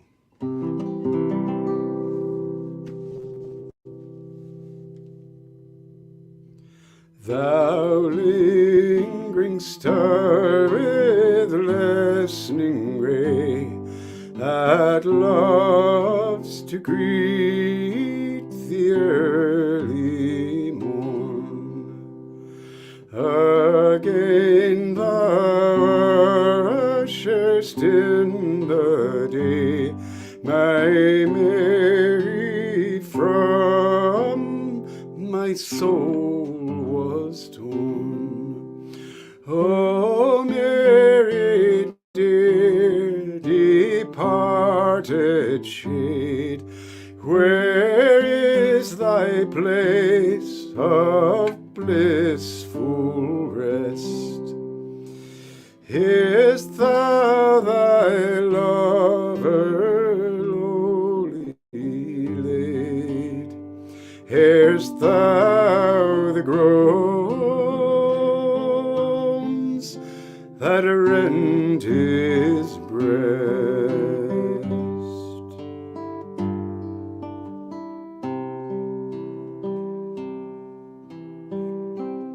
That sacred hour can I forget? Can I forget the hallowed grove, where by the winding air we met to live one day of parting love? Eternity cannot efface those records dear of transports past. Thy image at our last embrace, oh, little thought we 'twas our last.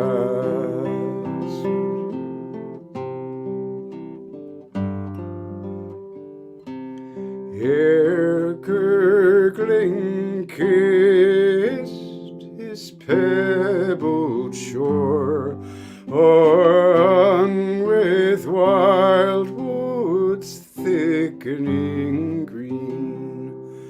The fragrant birch and hawthorn o'er, twined amorous round the raptured scene.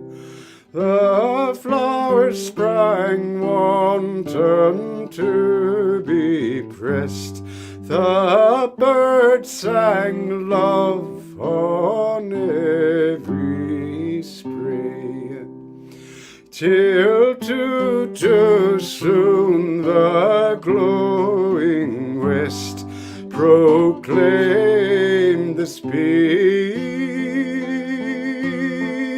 of winged day.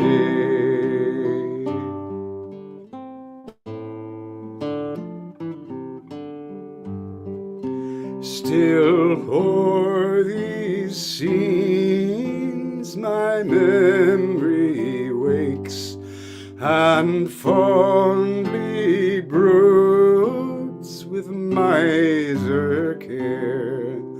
Time but the impression stronger makes, as streams their channels deeper wear.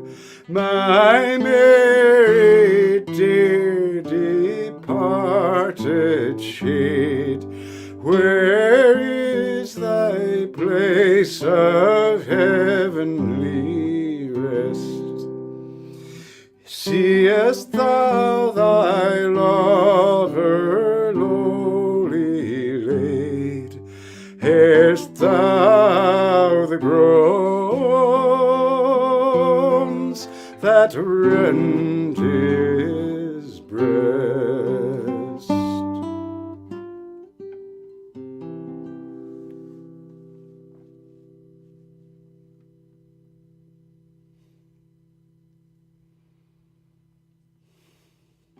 I'll be back in a moment.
Let's see if I can, well,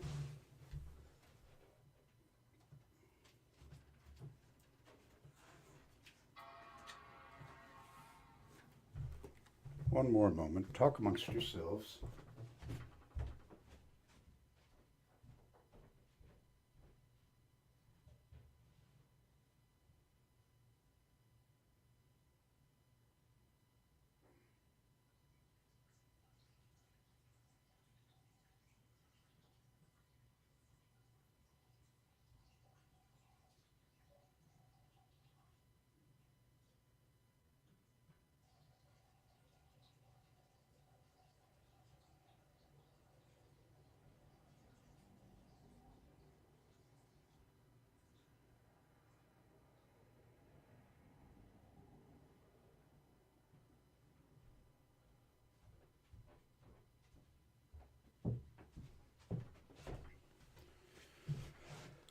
I'm going to see if I can't, Annie Mary Campbell's.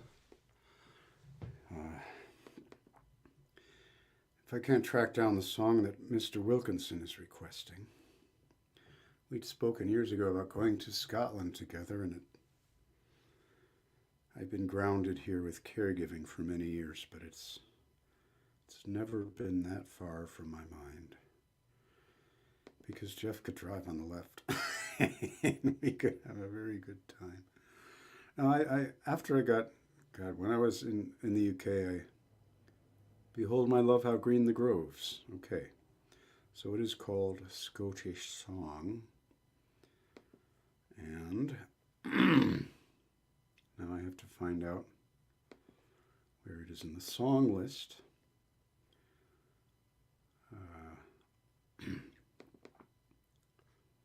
Scottish Song.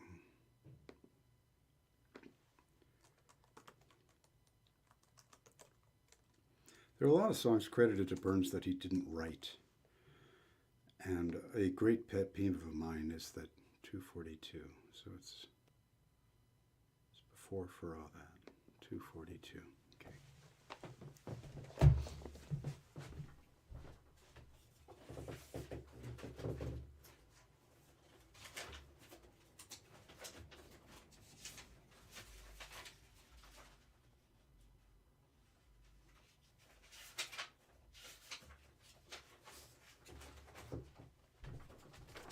I found it.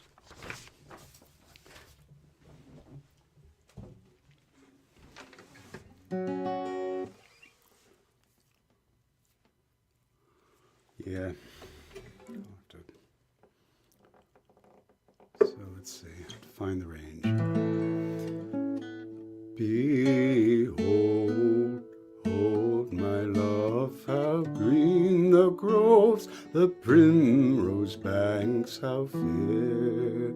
The balmy gales awake the flowers and wave thy flaxen hair. The laverock shuns the palace gay, and o'er the cottage sings. For nature smiles as sweet, I ween, to shepherds as to kings. To ween is to think, W-E-E-N. Let minstrels sweep the skillful string in lordly lighted hall. A shepherd stops his simple reed, blithe in the Birkenshaw, the birch grove. The princely revel may survey our rustic cottage, our rustic dance with scorn, but are their hearts as light as ours beneath the milk-white thorn?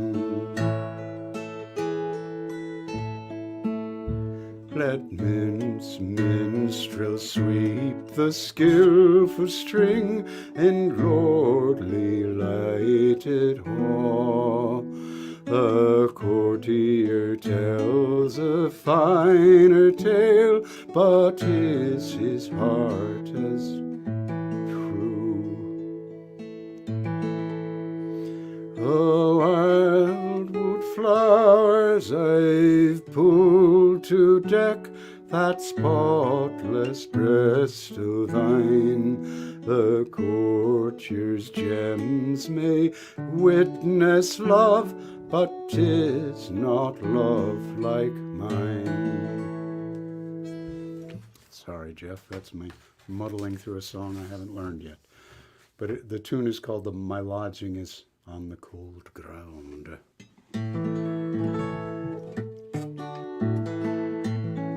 I've done about, well, almost everything I want to, but not quite. I'd mentioned Tam Glen.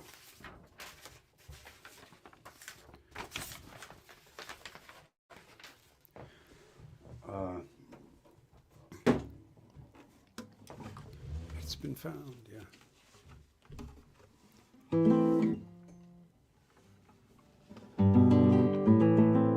So Tam Glen is a dude, and the lass is in love with the dude, and so she's trying to get the world to tell her that she should marry him. She's trying to get her sister. So my heart is a breaking, dear Titty. Titty is sister. I'm thinking with sic a bra fellow, with such a fine fellow, in poor tith I might mak a fen. In hardship, in poverty, I might make a fend. What care I in riches to wallow if I mustn't marry Tam Glen? There's Lowry the Laird, who's a jackass who brags and blows of his siller, which is silver. My Minnie does constantly deave me. She deafens me. That's a tough word because we don't have a one syllable that rhymes. I gave up trying to translate the songs, actually. It's not good to translate most of these. My Minnie does constantly deafen me. Who can think say, who could walk and think say, who can think so of Tam Glen? So this verse encapsulates a lot of folklore. Yestreen at the Valentine's dealing, my heart to my moogie to sten. My heart jumped to my mouth, took a leap to my mouth. For thrice I do ain without failing. I drew one without failing, and thrice it was written Tam Glen. The last Halloween I was watching my drukit sark sleeve, my dripping shirt or smock sleeve as you know. His likeness came up the house stalking and the very great breeks at Tam Glen. So this is sort of a supernatural folklore belief. And he wrote about it in the ritual in his poem Halloween, which is full of descriptions of these old beliefs. It's just a fantastic poem. So he has footnotes and he describes this ritual. He says, you go out, one or more, for this is a social spell, to a south running spring or rivulet where three lairds' lands meet, and drip your left shirt sleeve. Go to bed in sight of a fire, and hang your wet sleeve before it to dry. Lie awake, and sometime near midnight, an apparition having the exact figure of the grand object in question will come and turn the sleeve as if to dry the other side of it. So that's a Halloween thing. So here's Tam Glen. Now this was published with just the A part in Scott's Musical Museum. Most wonderfully, Serge Hovey discovered in the Caledonian Pocket Companion that it had a B part. He gave it to Gene Redpath to sing, but not before he adjusted the B part to sing lower than the A part, taking all the steam out of the song, before these books were online and people could check up on it. I don't understand these people. It's like James Dick, took Burns's transcription of the German Laerdy, which is wonderfully quirky melody with interesting timings, and conventionalized it. And he just wrote corrected. Would you correct a Picasso drawing in Photoshop and say corrected and not show people the original? These dunder-pated editors have done. Here's Tam Glen with both parts. Thank you for indulging me. Aberfeldy. I bet it was. My heart is a breaking, dear Titty, come counsel unto me, come len, to anger them all is a pity, but what will I do with Tam Glen? I'm thinking we sick a bra fellow in poor tith I might mak a fen. What care I in riches to wallow if I'm on marry Tam Glen? There's Lowry the Laird o' Drumeller, good day to you, Brute, comes Ben.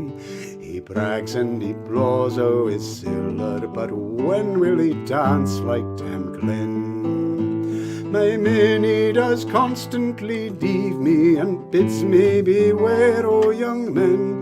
They flatter, she says, to deceive me, but walk and think so o' Tam Glen. My daddy says, gin I'll forsake him, he'll gie me good 100 marks 10. But if it's ordained I mun take him, oh, what will I get but Tam Glen? Yes, Trina the Valentine's dealing my hair to my moogie to stin, for twice I drew ein without failing, and thrice it was written Tam Glen. Last Halloween I was walking my through Gitsark's sleeve, as ye ken, his likeness come up the hoof stalking, and the very grey breeks o' Tam Glen. Come Coomsel, dear Teddy, don't tarry, I'll gie ye my bonny black hen, if ye will advise me to marry the lad I love dearly, Tam Glen.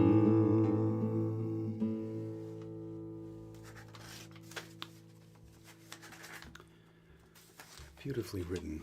He showed a sense of the feminine.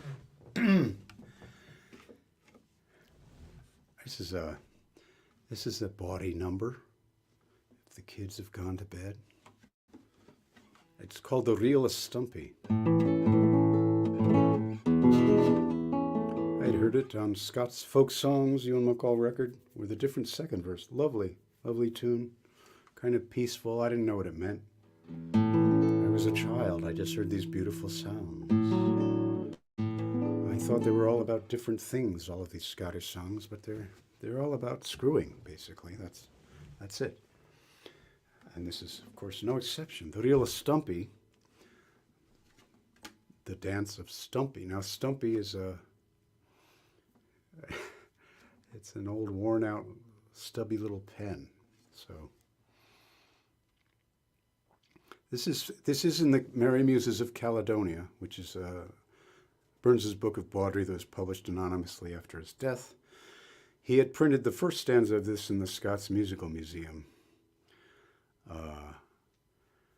but he saved the second one for the Merry Muses, which was probably a requirement.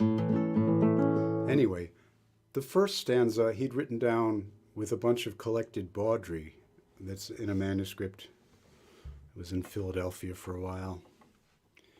And that said, it was the same as his first stanza, but his first stanza ends, I mysel a thumpin' quine. I was a hell of a babe, and tried the Reel of Stumpy, or danced the Reel of Stumpy. But that goes, the whole verse goes, my daddy was a fiddler fine my minnie she bid mantio, which is like gowns. And the original thing said, and I myself a thumpin' quine and tried the ranty tantio. So it's a better rhyme. But he put in the Reel of Stumpy, I believe, because I believe he placed it with this tune. And so he put the tune in. But I'm going to sing Ranty Tanty because I like it better. And the second part is the Bailey. Well, she's wap and row, the feetiote. Rap and roll the feet. I thought I was a maiden fair till I heard the greetio, till I heard the cry of her baby. So she's gotten more than she bargained for. The last part goes, lang kale, tall kale, peas and cabbage. They were at the kirstenote. They were at the christening of it. Long lads, wanton breeks.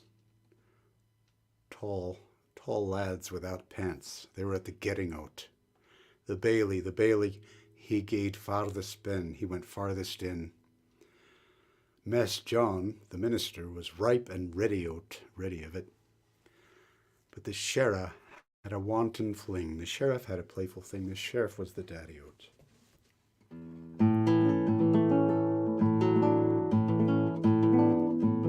What is unique about Burns's Bawdry is that it maintains this humanity at its core. There's a real person here who's got a life to deal with.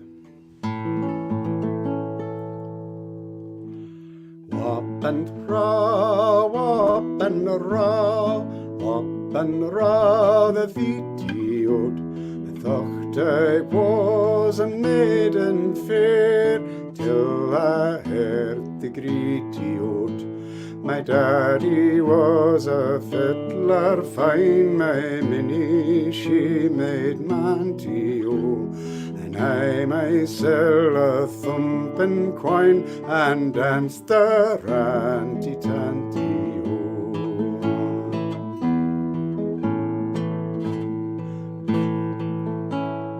Wop and raw, wop and raw, wop and raw the feety-oat. I thought I was a maiden fair till I heard the greetie-oat.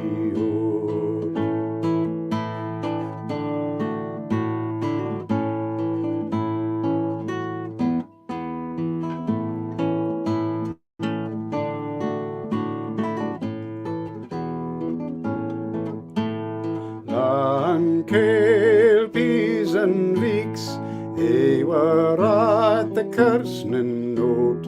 Long rods, wanton breeks, they were at the getting out.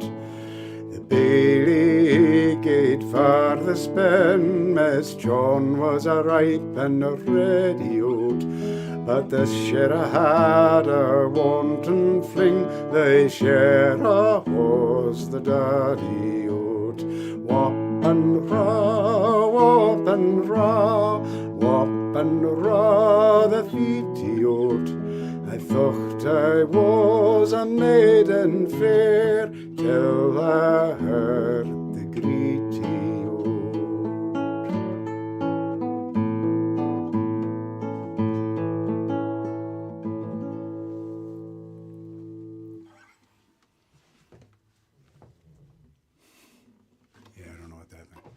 Well, I could do you een meer, or I could,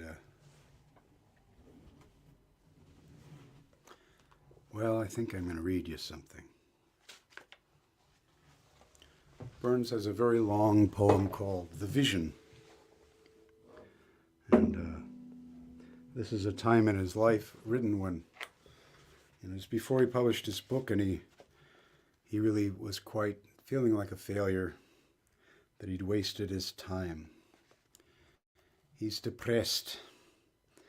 He's out of his mind with it. And there's rats running around on the roof and so on.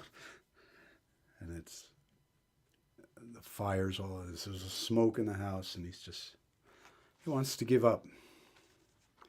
And then he gets a visit from the Muse Coila, the Muse of Kyle, his district. And she tells him that he has a purpose for Scotland, and that she's been watching him since he was a child. And there's some very beautiful things in here. It gets very thick with Scottish history in the middle, which I will probably not read. I'll skip to the end. But The Vision, and this is translated out of the Scots.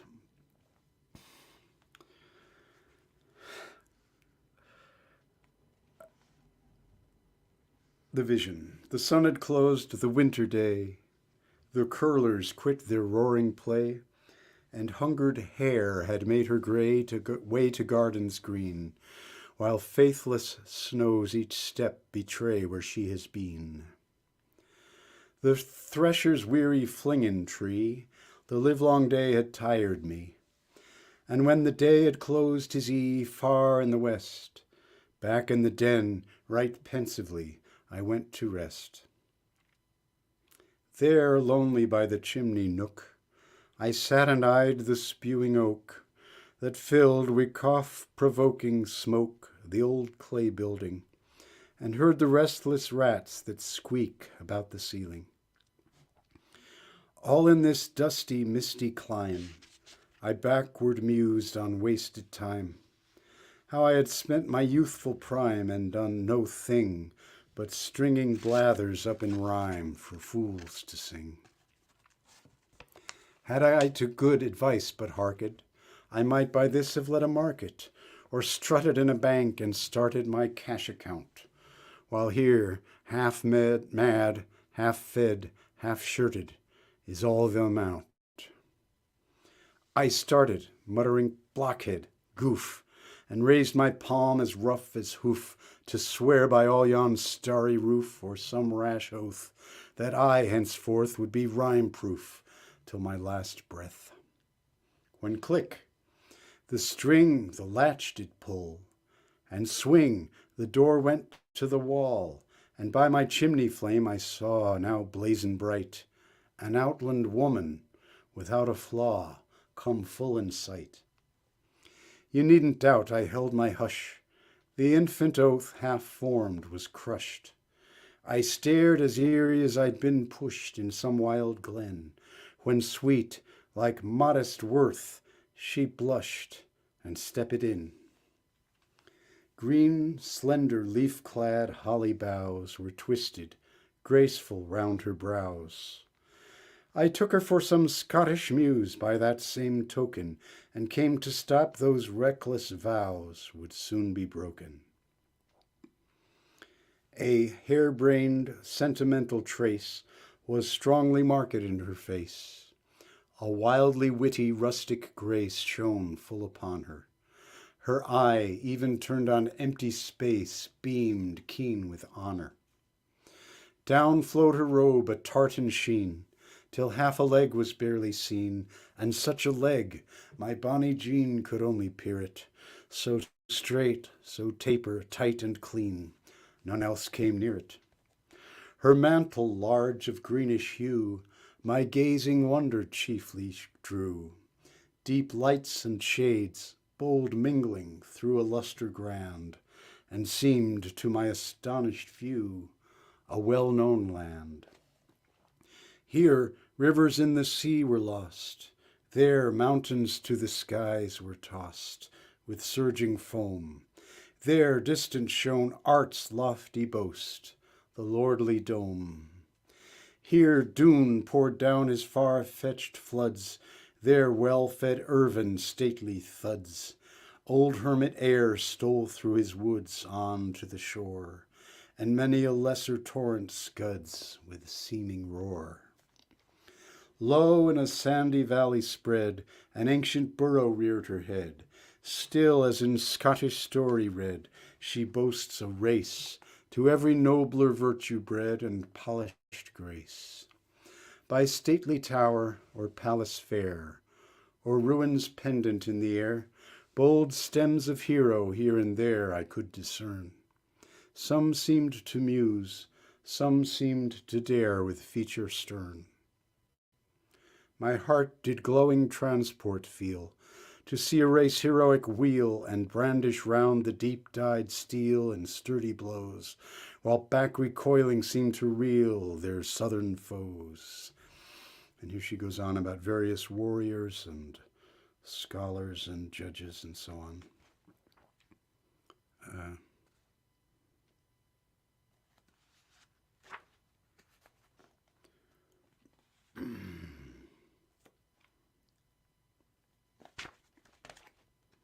And she described various characters and roles in life. And then she says, of these am I, Coila my name, and this district as mine I claim. She's the muse of the district, where once the Campbells, chiefs of fame, held ruling power. I marked thy embryo tuneful flame, thy natal hour. With future hope I oft would gaze, fond on thy little early ways, thy rudely caroled chiming phrase in uncouth rhymes, fired at the simple artless lays of other times. I saw thee seek the sounding shore, delighted with the dashing roar, or when the north his fleecy store drove through the sky. I saw grim nature's visage hoar struck thy young eye. Or when the deep green-mantled earth warm cherished every floweret's birth, and joy and music pouring forth in every grove, I saw thee eye the general mirth with boundless love. When ripened fields and azure skies called forth the reaper's rustling noise, I saw thee leave their evening joys and lonely stalk to vent thy bosom's swelling rise in pensive walk. When youthful love, warm brushing, strong, keen shivering shot thy nerves along, those accents grateful to thy tongue, the Doric name, I taught thee how to pour in song to soothe thy flame. I saw thy pulses maddening play, wild send thee pleasure's devious way, misled by fancy's meteor ray, by passion driven. The light that led astray was light from heaven. I taught thy manners painting strains, the loves, the ways of simple swains, till now o'er all my wide domains thy fame extends, and some the pride of Coila's plains become thy friends. Thou canst not learn, nor can I show, to paint with Thomson's landscape glow, or wake the bosom melting throe with Shenstone's art, or pour with Gray the moving flow warm on the heart. Yet all beneath th' unrivalled rose the lowly daisy sweetly blows. Though large the forest's monarch throws his army shade, yet green the juicy hawthorn grows adown the glade. Then never murmur nor repine, strive in thy humble sphere to shine, and trust me, not Potosi's mind nor king's regard can give a bliss o'ermatching thine, a rustic bard. To give my counsels all in one, thy tuneful flame still careful fan, preserve the dignity of man with soul erect, and trust the universal plan will all protect. And wear thou this, she solemn said, and bound the holly round my head. The polished leaves and berries red did rustling play, and like a passing thought she fled in light away. So Burns had his mission to make a song for Scotland, but it spread beyond there and over the sea to us. And I'm going to read you something, if I can search it out quickly.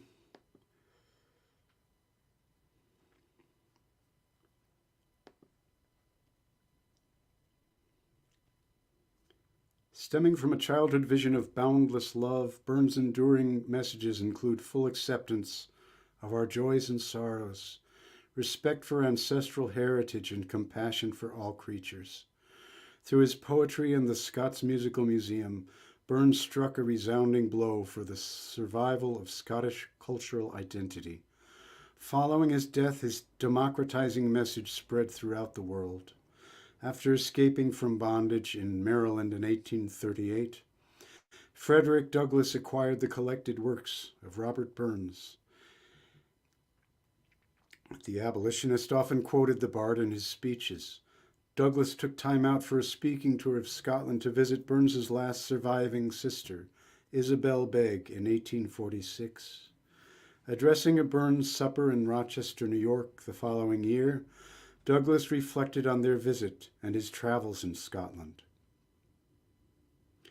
But ladies and gentlemen, this is not a time for long speeches. I do not wish to detain you from the social pleasures that await you. I repeat again that though I am not a Scotchman and have a colored skin, I am proud to be among you this evening. And if any think me out of my place on this occasion, I beg that the blame may be laid at the door of him who taught me that a man's a man for all that.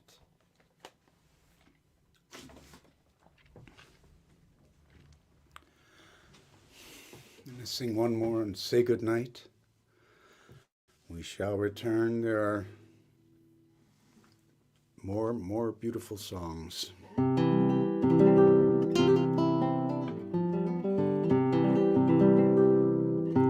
This is written in English and published with its tune only in the Scots Musical Museum. It's a real gem that people have overlooked, I think.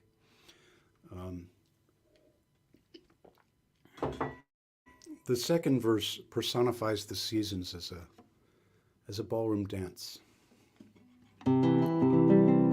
Thank you so much for listening, whether it was for 10 minutes or the whole show.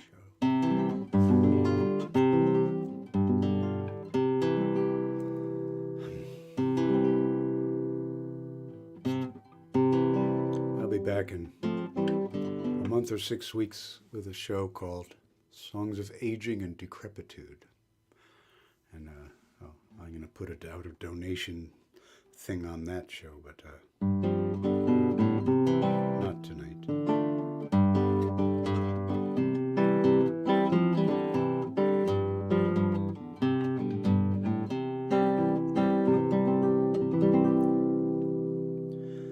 The smiling spring comes in rejoicing, and surly winter grimly flies. Now crystal clear are the falling waters, and bonny blue are the sunny skies.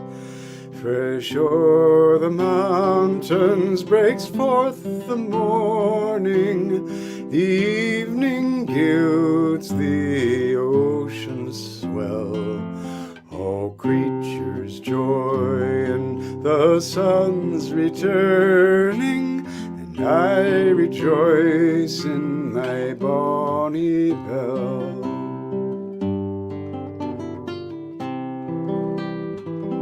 The flowery spring leads sunny summer, the yellow autumn presses near. Then in his turn comes gloomy winter, till smiling spring again appear.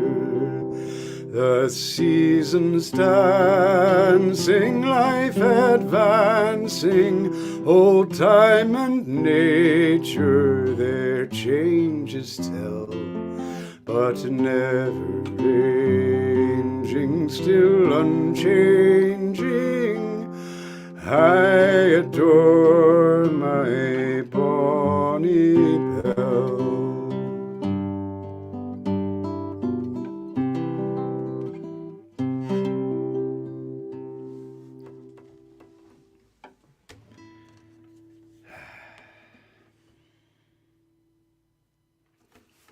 If there's any questions, put them up. Perhaps nobody's left watching. I don't know.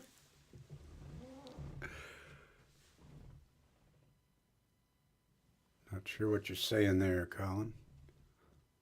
Kuristich. Yeah. All right.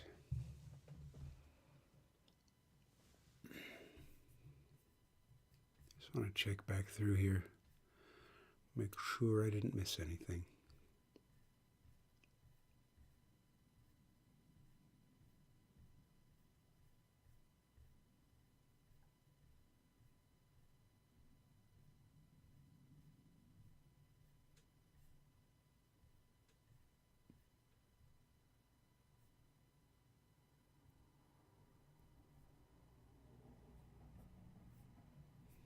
Okay. Good night.